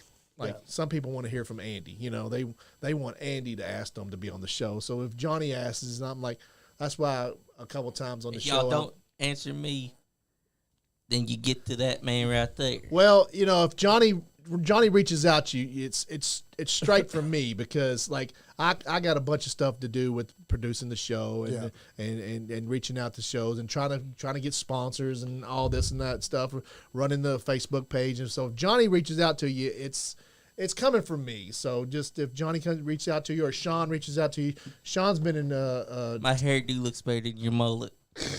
well, that's the same thing with us. Like I'm so busy with the businesses and then what I do. People think that, you know, wrestling, you just show up that night and wrestle. There's a lot to running a company, and there's a lot to promoting it. Well, when you pick your talent, you can't just, like, even booking this show, I can't just have anybody on the show. Like, That's true. I can't just have a guy that says, hey, I wrestled down at this place and that place. Can I come on your show? Well, yeah, let me check you out first. And then I find out that, some people don't like you, and some people in the business think that you're this and that. And, your reputation is what you are, you know? And so, like, sometimes, if you reached out to me and I don't book you, maybe you need to do a little bit more work. You know what I'm saying? Because, I can't just we have a reputation we have to uphold around here. And I like to have everybody on, but, like, if you started last year and you're wrestling and you're not up top notch, maybe you need to get back in the ring and work on your thing a little bit more. And I'm not trying to say, because I'm not the best podcast in the world. It's just we've got a reputation with some of the older guys, and like you said, we have a bunch of the Lexington, Kentucky legends come on the show, and they have a great time. So they put us over, and they kind of co-sign for us. And when somebody like you co-signs for me, I've got a reputation and a quality I got to keep up, because you got such a great quality that I have to put that good a quality out too. So, well, we've had to do that with I get all kinds of messages from I'm sure wrestlers all the time. Hey, I want to be on your show. Well, send me a resume. Yeah. Send me some video footage because it's a whole job. Not just everybody's going to be on our show. Yeah. Because we value our show at being one of the best in the state. Yeah. So we hold ourselves at a higher standards, and our talent. First off, if you're going to be on our show, you got to look the part. Yeah. You got to spend money on your attire. Yeah. And you got to be able to go out there and actually work. Yeah. Exactly. If you're not at that level yet, then we'll put you in Upstart and try to get you to that level. And some people just don't know. And there's just some people that are not at that level. No, they're not ever going to get to that probably level. will. Yeah. But So- some people probably could be. Yeah. That's why I say get back in there and do your work. They could be there, but they don't really get a chance or an opportunity, or even get to talk to somebody with your experience and get them to sit them down that right road, because they're dealing with some guy that thinks he's great too, and he's not. Yeah. His mentor, he might have skills, but his mentor is not great, and he's not great because he's been dealing with somebody that's like not great, and so he needs somebody like you and Bobby Blade or Donnie Green or Bear Steele to just send them down that road, So guys, if you guys are out there, you guys are legends, get out here and start coaching these guys. That's right. Give them your knowledge. Yeah. Looks like Donnie Green sent 200 stars. Yeah, in. he did. Thank you, Donnie Green. Thanks, Donnie. And also, to get back on that, If anybody wants to call, y'all got my phone numbers. That's right. Just give me a shout out. And to get back on that Matt Jones thing, all I gotta say is, I may like OVW, but New South is where it's at. Yeah. Well, I appreciate that. I do appreciate. I'd love to have those guys on. Some of those guys on just to talk wrestling. Like Al Snow. I'd love to have Al Snow on, even. And then maybe we can hash this all out and see what's well, we tried to work it out with them. We sent So we need word to back get on with right some of the there. talented. So that's who we needed. Yeah. It was Cal Perry. Oh yeah, He'll be on the show at some point. yeah, him or Stoops. Stoops is the man right now, though. Yeah. But we've tried to work it out with them. We told them that we're in this to help every single independent wrestling in the state. We want everybody to rise up and do well. We don't want to see anybody do bad. And they're the biggest. Like right now they're the kind of the biggest known, the biggest name of wrestling in Kentucky, and they should try to work with some. Can we talk how John Calipari he's an okay coach, but he's a better recruiter? Yeah, you can say whatever you want to say. That's what I'm saying. It's your idea. Yeah, shout out to Cal Perry though, but yeah, don't talk bad about it. I think 'cause we that want him on the pamphlet show. smack is like one of his only good. Yeah, that's his one notable thing. He smacks the pamphlet, gets mad at the referees. You got it, Leon. If you're going to book the show with guys like that, you got to kiss his ass. Yes, I want gotta to say get he's John the Calipari best. on, Maybe too. he should kiss our ass. We need another championship. We need to get Mark Stoops on here. Mark Stoops needs it. Yeah, I've met Mark Stoops a couple times, and he seems like a really good guy. Yeah, you met him? Oh yeah, I've met transitioned him. to- I've also met Vince Morrow. We went to Jeff Ruby's with Tatanka, Rikishi. Ariane Andrew, Rikishi, and Tatanka. That was all of them. And Yeah. Jerry Lawler. Yeah. And every was time that? we went in there, we met Vince Morrow. Yeah, he's always there, ain't he? Jeff Ruby's is amazing. I know Jeff Ruby's is amazing. I'm talking about the King. All King was awesome. Oh, I bet. Yeah. But he doesn't really talk a lot of wrestling when you get him away from wrestling. Yeah, that's what I've always heard. Also, Yeah, He he's wants to talk more comic into books and comic art books. And, Yep. He's draws Art, big time art. Yeah, he's really a good great at drawing. yeah, Very he has good some. artist. He has some Yeah. Superman He drawings almost that had is. to go to Vietnam if his teacher didn't like. No, he's going into hard school. Yeah, he was an amazing artist, and then he loves sports. He loves the Cleveland Browns. That's where he actually grew up. Was in Cleveland, Ohio. I was watching that Memphis and Cleveland. that Memphis documentary. That Memphis. Yeah. he is Well, the king of Memphis. He is the king of Memphis. He's the He king got in that. general. He got that by beating Jackie Fargo. Yeah, That's right. Yeah. But He really is. Jerry's an awesome dude. Yeah, he really is. He's a good guy. yeah. He really kind of just clocks in and clocks out though. Like he has other interest outside of wrestling. So. Jerry. I Lawler. would love to see. I've never He's seen been him doing it for have a so match. long. Yeah, he's know, been doing it a long He's time. probably over it. Yeah. He's like, I'm over this. You know. When I was watching that Tales of the Territory thing, I was surprised that Jerry Jarrett was still alive. I was like, oh my god. Yeah, he was in the table Yeah. right beside us at StarCast when we was there with Billy Gunn and the boys, and he was right beside us. He's still doing great. That's a guy. What belt does he have there? What is that? That's It's the the World Trios. Oh, it's one of the trio belts. World's Okay. The 6-man tag. one of the 900 championship belts that AEW has. Yeah. Too many. Yeah, that's They the do. trios belt for AEW. I have think it's way like too many it's like titles. little league baseball. Everybody has to have a trophy. That's what That's right. Tony Khan thinks, I Prestige is guess. gone. I see Mark Zuckerberg from Facebook in the crowd. It looked like I saw him there for half a second. In my opinion, AEW, ever since I'd say probably about January of last year, it's just like the product is just falling off the hill. in my Maybe because opinion. they signed CM Punk. No, That's got he's the nothing to do with GOAT. it. Yeah. He is the GOAT. Yeah. Call him the GOAT. Yeah, He's the GOAT. If yeah. anything, it's Yeah, 'cause it's he Omega has a lot of and the GOAT Bucks. shit. What are you gonna do if he comes to WWE again? I love it. He's my favorite wrestler of all time. Oh my God. Anything that Punk does, I will support. He Yeah. can go back What to if he UFC was again. I'll still So support if he him. Punk comes is to trash. and takes over? Well, if we get him on here and he talks for just 15 seconds, I don't care. Everybody's He's UFC my career. favorite wrestler of all Punk time. is trash. You know what? You're I entitled agree to with that you, opinion, Andy. Yeah. Huh? You're entitled to that opinion. Yeah. And I agree with him. I can't He call him. ruins wrestling. No, he ruins I can't companies call- when he's there. He holds himself up to such a high standard that everybody around him can't compete to that level. yeah, getting That's hurt. why he put on without CM Punk. digging in, AEW aren't you? was You're digging in. complete water. Without him, the last year, I wouldn't have never watched it. I wouldn't have never. You're even, gonna have him so fired up when he gets home. Yeah. He's gonna get in Yeah. trouble. Him and his wife will go be in it. He's like, CM Punk. Like, He's like, Dad, they got me Yeah, wound up. I go home and I cry in the shower because he's not there anymore. I really it does upset me. Hey, I don't know if you saw Facebook, but I was crying in the shower last night. So he I fell. slipped and fell in the shower. My daughters left soap in the shower, and I stepped in it, and I took the prettiest bump ever. Doesn't look like we'll be having a Scott Storm in ring return anytime. I, No, that's over. That's never happening. Man, again. I took He a took a bump one bad time. bump. Like I was in the UPS truck and I was getting out. It was just raining and the steps were like I was in a brand new truck and the steps were slick and they hadn't put the tape down yet. And I slipped and I fell and I hit my side. Oh my God! It tore me up. Last year during the big on, ice like storm, on the I was step. walking oh my God. I was walking into a trailer and they have the trailer thing was frozen over and I didn't even see it and I just walked, slipped, fall, hit my head. Oh, damn. Yeah, it's That's Falls what are- happened during falls the are first funny hour. after you For think the about world them. You know, title. after you Moxley just and think Penta about for them. the title. Penta's underrated. He really is. Penta is really underrated. Well, we went to remember when we went to All Out. And that was probably the greatest live tag match I've ever seen. This like I'm not the biggest fan of the Young Bucks, but they earned the money. Young Yeah, Bucks versus the Lucha Brothers in Yes. Chicago Steel and that cage. steel cage that was the match match. of the night for sure. That was a crazy match. That was Was it great. the night Like- Punk took on Darby? yeah. The GOAT CM Punk took on Darby Allin, yeah. Yeah, the goat shit. Goat shit.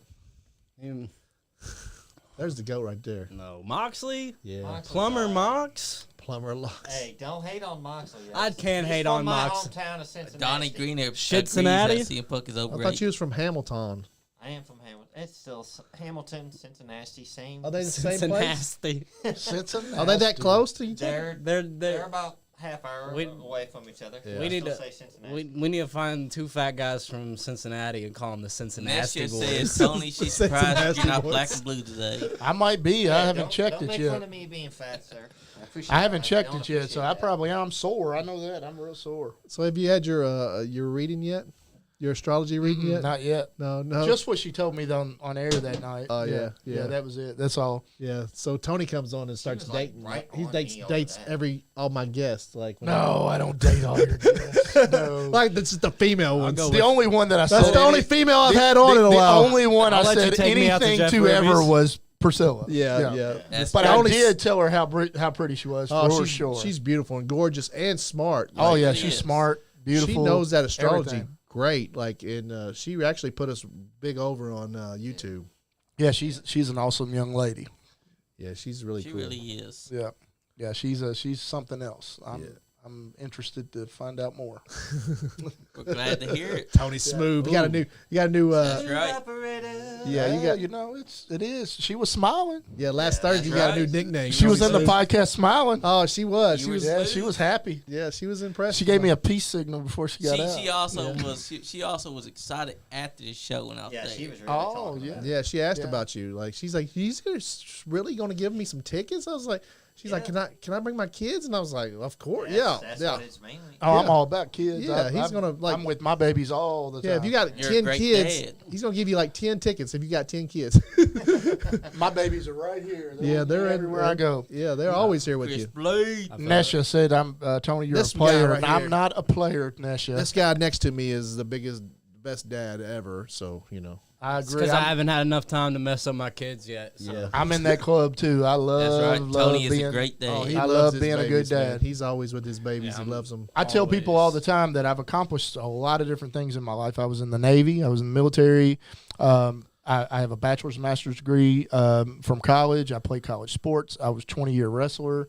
I've done a lot of things, but the most proudest accomplishment I've ever done in my entire life is being a father. Yeah.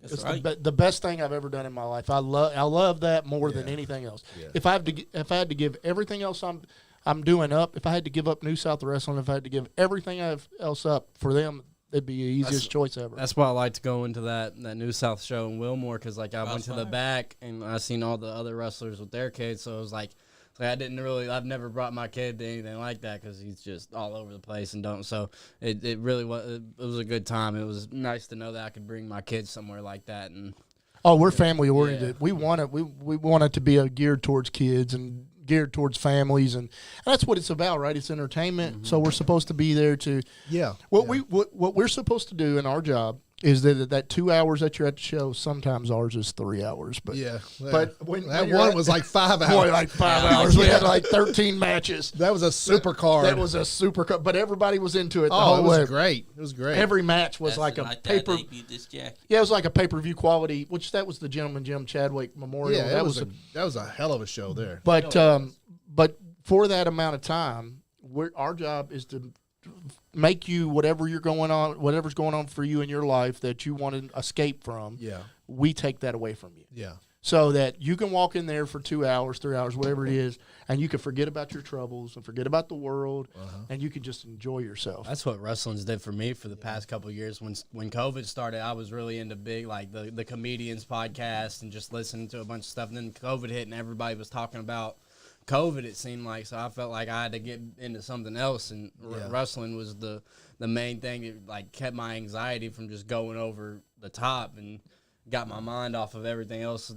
And it's always been like that with wrestling. Wrestling is a really great escape. Like you can take yourself out of like because they don't really talk about silly Politics and religion yes, and stuff and- like that, and It you really just is get the in there. best medium. I always take the look of wrestling is like wrestling. Like people ask me why you like wrestling, and I'm like I thought about it for a while, and I was like, I think wrestling is like how men as us grown men would really like a fight to be. You Yeah. know, we can get in there and take a bunch of bumps with each other and hit each other and take a bunch of bumps and jump off the top rope. And if you're out in the street, you jump off top of the car and elbow somebody. Yeah. Beat the And crap then out of like hit him with a pedigree on the sidewalk. put them with the pedigree on the sidewalk, and then Tombstone like pile drive. if real fights were like wrestling, and nobody really got that crazy hurt, and because accidents happen, but and then we can get up and go home, and we be there with our kids, and it wasn't like I think men like wrestling so much because that's how we really want to wrestle a real street fight to be. Yeah, well, and most every wrestler too were fans first. Yeah. So all of us, this is what we watched and we enjoyed and we wanted Yeah. to be a part of it. So when we get in the ring, Yeah. the fans are having fun. We're having more fun. Yeah. Because it's a huge adrenaline rush when you walk through that crowd. There's nothing. I played every sport that there is. There's nothing like walking through a curtain and being a wrestler. Yeah. Having all those eyes on you, and you have the ability to get people's emotions in the Yeah. palm of your hand. If you're really good at this, Yeah. you can make people happy with you and excited about it, and you can turn them off right on a drop of a dime, and it's addicting. What I love yeah. about wrestling is, like, with me, I'm a huge hip-hop fan, so when I listen to rock music, country music, anything, everything's rap music to me, but same with wrestling. Like, to me, the best double turn of all time is Darth Vader throwing Emperor Palpatine off the scaffolding into the big hole. Yeah. That- Turn babyface right that's, then. That's the biggest double turn of all time. So it's like, even like movies, politics, everything is wrestling. Everything is, and I think that goes to even like whenever like TV was first being like put on, and wrestling was the hugest thing. It was huger than college sports, professional sports, and all that. And it's just, I think that over time, maybe the wrestling has lost its intrigue just because of all the stuff that everybody did in the 90s. They kind of played it off to be just, it's just another day of wrestling, and it's never going to get this good. But I think in reality, everything really is wrestling. It's like, like wrestling may have kind of died off to the cultural extent, but everybody's bought off of wrestling, like politics and everything. It just seems like everything is, he's a heel, he's a baby face. Yeah, even like politics, these guys are out there, like, they're not the real, that's not the real guy that's up there trying, like, that's not the real guy that's president. Like, he's acting like president. He's not, that's not who he really is. When he goes home, he does regular shit like all of us, So. Well, and like athletes and all that stuff, like pro athletes, they love wrestling. Oh, for sure. Oh, yeah, all of them. sure. do. So when I had gotten completely out of wrestling and I was working for Enterprise Rent-A-Car as a supervisor with them, we had Josh Harrelson, who used to play for UK. He came in to rent a car from us, and he found out I was a wrestler, and which I had pictures on the wall, so it was easy for him to find out. Yeah. But he said, I'm a huge wrestling fan. He's like, it's what I've wanted to do my whole life. Like, I'm a huge, and I'm sitting there thinking, shit, you played for UK and you played in the NBA. You and, can do it. Yeah, but he's like, that's what I've always wanted to do. And he was like, all my buddies, we wear belts, and so you'd be surprised. It's like all the rappers want to be ball players, and all the ball players want to be rappers. Yeah, It's and like all the rappers like wrestling too. All the football players want to be, all the football and MMA guys want to be wrestlers, and all That's the right. wrestlers probably wanted to be football players and MMA guys. It's crazy how stuff works out like that. It really is. Wrestling's the only place where you're going to find. And hip hop is probably the biggest. Like, hip hop is basically wrestling. Like, Yeah. hip hop is basic. Like, Pretty much. like the heel, baby face. It's all a gimmick. East Coast, West Coast. I hear you, Mom. WCW. Yeah, stuff like that. What's your mom saying, Johnny? He said I need to comb my hair. Dang, Mary, get Well, I it. mean, when you got the swag like this, and like all the great rappers to me have a gimmick. You know what Yeah. I'm saying? Like all the great artists have a gimmick. You know, like Mary, I don't know if a pitchfork will get that out. Yeah. I don't know if a comb will just I work think there. I think you're going for that look, aren't you? Yeah. yes, I am. Yeah. What is that look? This is Like a 80s singer hair in a white metal. sock. Rock star look. That's right. Because Johnny's a rock star. He You know- changed his name from super fan to super fly, Johnny Lee. That's right. I'm super fly, and I get all the honeys. Oh, all the All the honeys. Whoa. leave some for the rest of us. I reckon. Yeah. Don't let your wife around. I heard you've been getting a lot of heat recently from other podcasters. Oh, I have There you been. go. All because of this sparkly This jacket. sparkly jacket, I know. And these He says a stupid walking fucking disco gimmicks. ball. That's gonna be one of our T-shirts. I like it. That's gonna be one of our T-shirts. I like it. Sparkling jacket. Rinky dinky jacket. That's right. The Ricky Dink and, bullshit jacket. Yeah, that Yes. bullshit jacket. Rinky And to dink. get back on topic, in wrestling, the fans are more electrifying. When you walk through that curtain and you walk down the aisle, you're feeling the fans' energy entering your body because they're excited to see what you're going to do in that ring. For the few minutes that you actually let all of us in the ring, like being in that ring is like it was a fire, man. Like my son, my little one, Noodles was so like he had to carry the belt up in there, and he was so on fire with that. He just loved it. And Really these two guys loved it. I loved being up there too. And You felt how stiff that ring was, right? Oh, yeah, It yeah. wasn't a trampoline like people think. no, it's Damn not. straight it wasn't. No, I've been in. And even when we helped you set it up, if the people could be there, they could see. I've been in the ring ain't no like maybe trampoline. 3 times, like not as a competitor or anything, just been in the ring, and it's like being in that ring is like being up on a stage, like you're the center of attention. And Well, and y'all got to get in it during the show, so Yeah, you during got the to see show. with the crowd, and it's an adrenaline rush. oh yeah, like the It coach. really is. Yeah, I had a great adrenaline rush. Well, that- I think that- wrestling is the greatest live event that you can go to. I've been Oh, yeah. to plenty of really concerts, is. and like when we went to All Out, that was like that beat any concert I've ever been to, any movie. Maybe not Avengers Infinity. and the War, 'cause fans that were was like, when classic. the fans, when you're at a wrestling show, the fans are so nice to each other. We're all like trying to put each other over. We're like the fans are like so cool with each other and talking to each other, and it's like nobody has like He's underrated. Moxley is underrated. Moxley with the victory.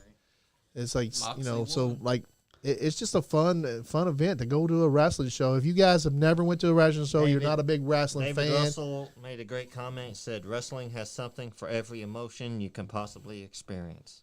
That's right, Dave. Right. Yeah. So Facts. like if you haven't been to a wrestling show and you're not a wrestling fan, just go to a show. I guarantee you'll be one. Do yourself Morrissey a favor. came out. Oh the Oh, it's, yeah. Do yourself a What's favor. the name of that group, Johnny? The think it's corporation or firm. something? The firm, Yeah, yeah. the you got the firm. gun club. That's my boys Yeah, there. the gun clubs out there, New and South Do Texas. yourself a favor if That you've was never a been to a wrestling stiff-ass show. club. he's huge now. Look at how big Cass is. W. Morrison. I'm telling you what, W. Morrissey is. those guys right there, the Lee gun club, Moriarty with- they are going to go straight to the top. Yes, they are. They are the best tag team in wrestling right now. Yeah. And I'm They are telling you guys, really, really Firm's good. Taking out John. That was Moxley. Ethan Page. Me and Johnny was on Ethan Page's Yep. YouTube channel. We were. Yeah. Yeah, he I One saw the place. pictures with y'all with them. Yeah, we met him at the Figure Fest Figure here in Fest. Lexington, Kentucky, and he is such an awesome guy. He was so nice and fun with us. He took pictures with us, and he said, he put the podcast over. Love And the podcast.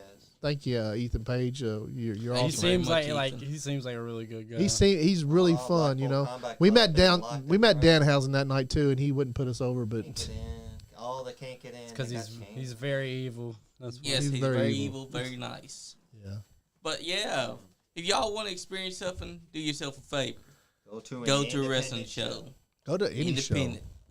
Yeah, Morrissey, boy, he's jacked right even- now. He is jacked, even isn't the he? WWE Jacked. house shows are really fun. When he was in WWE, he was kind of chubby, but like he's Well, he was jacked in now. the- he He was reminds me in- of Kevin Nash, a Yeah. young Kevin Nash. Yeah, shout out Daddy to Magic. Shout out to Nash. Nash with what's going on with his, Yeah, his that's- son passing away. Everybody send your prayers to Kevin That's Nash and his crazy. family. But he's one of the W. greatest Morrissey, ever. when he looked chubby, he was in active addiction. So Yeah.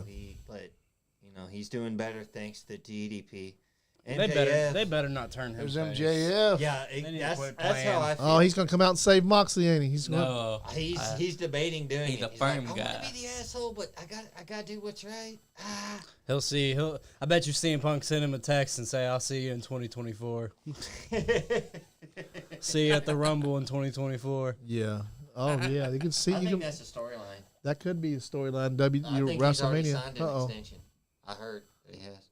Oh, what's oh, up, Matty look the at it. Fox? Who? Matty! Matty the MJF Fox. is signing an Matty's extension. watching. I heard that, Mm. but that's a rumor, so take it for what it is. Oh, he's in his I'll be face. telling them, y'all, He just turned face. They're going on- to attack him. That's strange. I thought they were going to attack Nah, him. he's about MJF's about to do. What do you always? Oh. Oh, Mind. Ethan Call Page got him. Well, that right Call there, it. that there turning face. That's face now, ain't he? He's face He's now. face. Not necessarily. Feels Never like know. it. But yeah, They're turning towards kind of like an Austin role. He's Maybe a doing- tweener. he's a twiner. Yep, like Austin was. Austin wanted to be heel, but the fans wouldn't allow it. No, That's right. no. So Austin said if I could go back and change one thing, it'd be that. I'd Yeah. have just But he made so much money by doing what happened there, but they wouldn't allow him to be a. Yeah, those people would go crazy right now if the glass broke and Steve Austin just ran out. Yeah, Yep, it don't matter if it's 20 years from now, he still will be over. He'd be like 70 years old in grass plate. Ethan Page got power bomb. Yeah, get it, Ethan. Ego's edge. Here it Ethan goes. Page, yeah, that's our guy right there. Well, The Razor's Edge. no, he's better than Scott Hall's. No, He's it's a not. border Yeah, tall. he's not that big of a guy. Scott I Hall mean, would hit it. he's a big guy, but he's not Hall's super huge. You He's know, a border toss. Shades that's of, strong, man. Doing that to a guy that's like what Hernandez. MJF's probably 230, right? I was like 10 years old. Hernandez Yeah, he's almost not choked real me tall, out. though. I'm not about to lie. I'm so serious. There's a picture somewhere of me and Hernandez Was he, got like, me in doing he had me in a pose headlock. before He, a picture? if He was Hernandez, trying to choke if he you wanted to out. kill me at that TNA house show, he could have. Yeah, Hernandez is a great dude. And he actually started his career Oh. with New South Wrestling. Yeah, he wrestled for you Yeah. here a while back. Yeah. Yeah, but he Barnes. started his Oh, he career got to with watch NWA all- New he got South. to Oh, really? In Mississippi. Did you hear that? Jonathan Barnes Started- said this. he started there before he I think got I signed already with knew TNA. that. Yeah. What'd you say, Johnny? Jonathan Barnes said, "Y'all killed it tonight. Great job, y'all. We always I'll be kill it. checking another state you, of Jonathan on Barnes. Sunday. Yeah. I'll be near Chicago with MWA. Access Ref Life. Heck I'd yeah. love to go back to Chicago. I love Yeah, Chicago. he was Chicago's wearing a awesome. shirt. Uh-oh, they're Before we going go, to but there's choke no slam him Andy through a table. Choke slam. Oh, MJF Never fighting mind. back. He's like, no. Yeah, they've done turned him fucking Yeah, face. they- Yeah, Turn he's face. face. He's going to power bomb We'll him see through how his this table. goes. There's no way to come back from this, Maxwell. If, Well, if he's not tweener, that'd be necessarily. great. He could just draw his angle from choke the slam to the crowd. tape. Yeah, he got him. Now what they're doing right now is building sympathy for him, so the crowd's going to love him. And then he's going to turn Then heel he's again, gonna- right? That'd be Maybe great. because that's where he's best as a heel. Oh, Yeah, yeah. it'd I be don't want to great. see him as a. Like The- there are some people The, that tried on, to go heel. the only way that he could do it is if he just stayed the same and the people loved him. You know what I'm saying? Like kind of yeah. like The Rock did, and kind of Instead like of taking his anger towards the Well, he's crowd, really. turn it towards the opponent. He does a heel and he does a great job as a heel, but he's kind of like Austin in the fact that He's over. the people love him. Yeah, he's they over love with him the being crowd. a heel. Yeah. Yes. Yeah, even at the autograph signings and stuff, when he stays in character, they love it. Yeah, like, he'll talk down on them and they're laughing. They love He'll it. flip them off in the Yeah. picture. Yes. Yeah. So we've been on this thing 2 hours now. The AEW's over, and looks like MJF has turned at least tween in the middle there.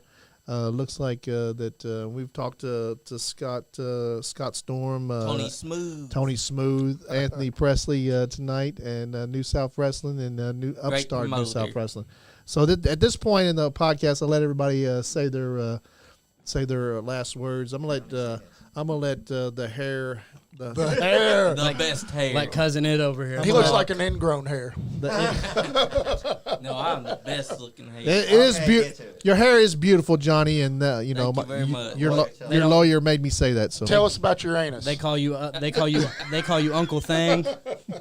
They must call you Uncle Thing. cousin You look something. Like your cousin is. I heard last week in the podcast you was talking a lot about your anus, so let me know about your anus. his anus is No, I heard his that anus is in John retrograde. Oh, so that's what My name out his mouth. that's why the Brotherhood put the wig on him. Oh, Oh, his anus is in That's not retrograde. why. But yeah, I want to thank everyone for tuning in tonight. I want to thank our gracious guest here over here, greatest wrestling promoter in Kentucky. Sorry, OVW. Let it go. Greatest host over here. Thank you. keep those underneath Yeah. the table so that Thank they you, don't cancel Leon you. Lexington. Huh? So you keep those underneath the table so they don't cancel you. Yeah. Yeah, Thank you, Leon Lexington. I appreciate it. Well, I'm done for tonight. Okay, thank you, Sean Johns. Yeah. I will pull those extensions Sean, out. you're next, buddy. I'm going to use your mic, fool. Anyways, I want to thank You can Anthony take it off the Presley. mic stand if you want. Okay, cool. He just take the mic stand with it. I want to thank Anthony Presley for coming in. Leon Lexington, thanks for keeping. I kept your seat warm. Thank you.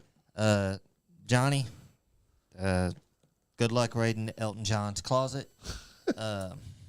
That's why he's going on retirement this year. And Oh, so you're the tiny dancer they was talking about.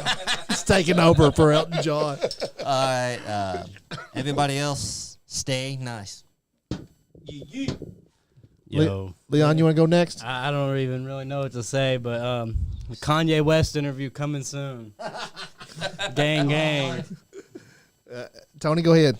Yeah, just once again, thanks for everybody here. Thanks for everybody out there watching, all the fans of New South Nation.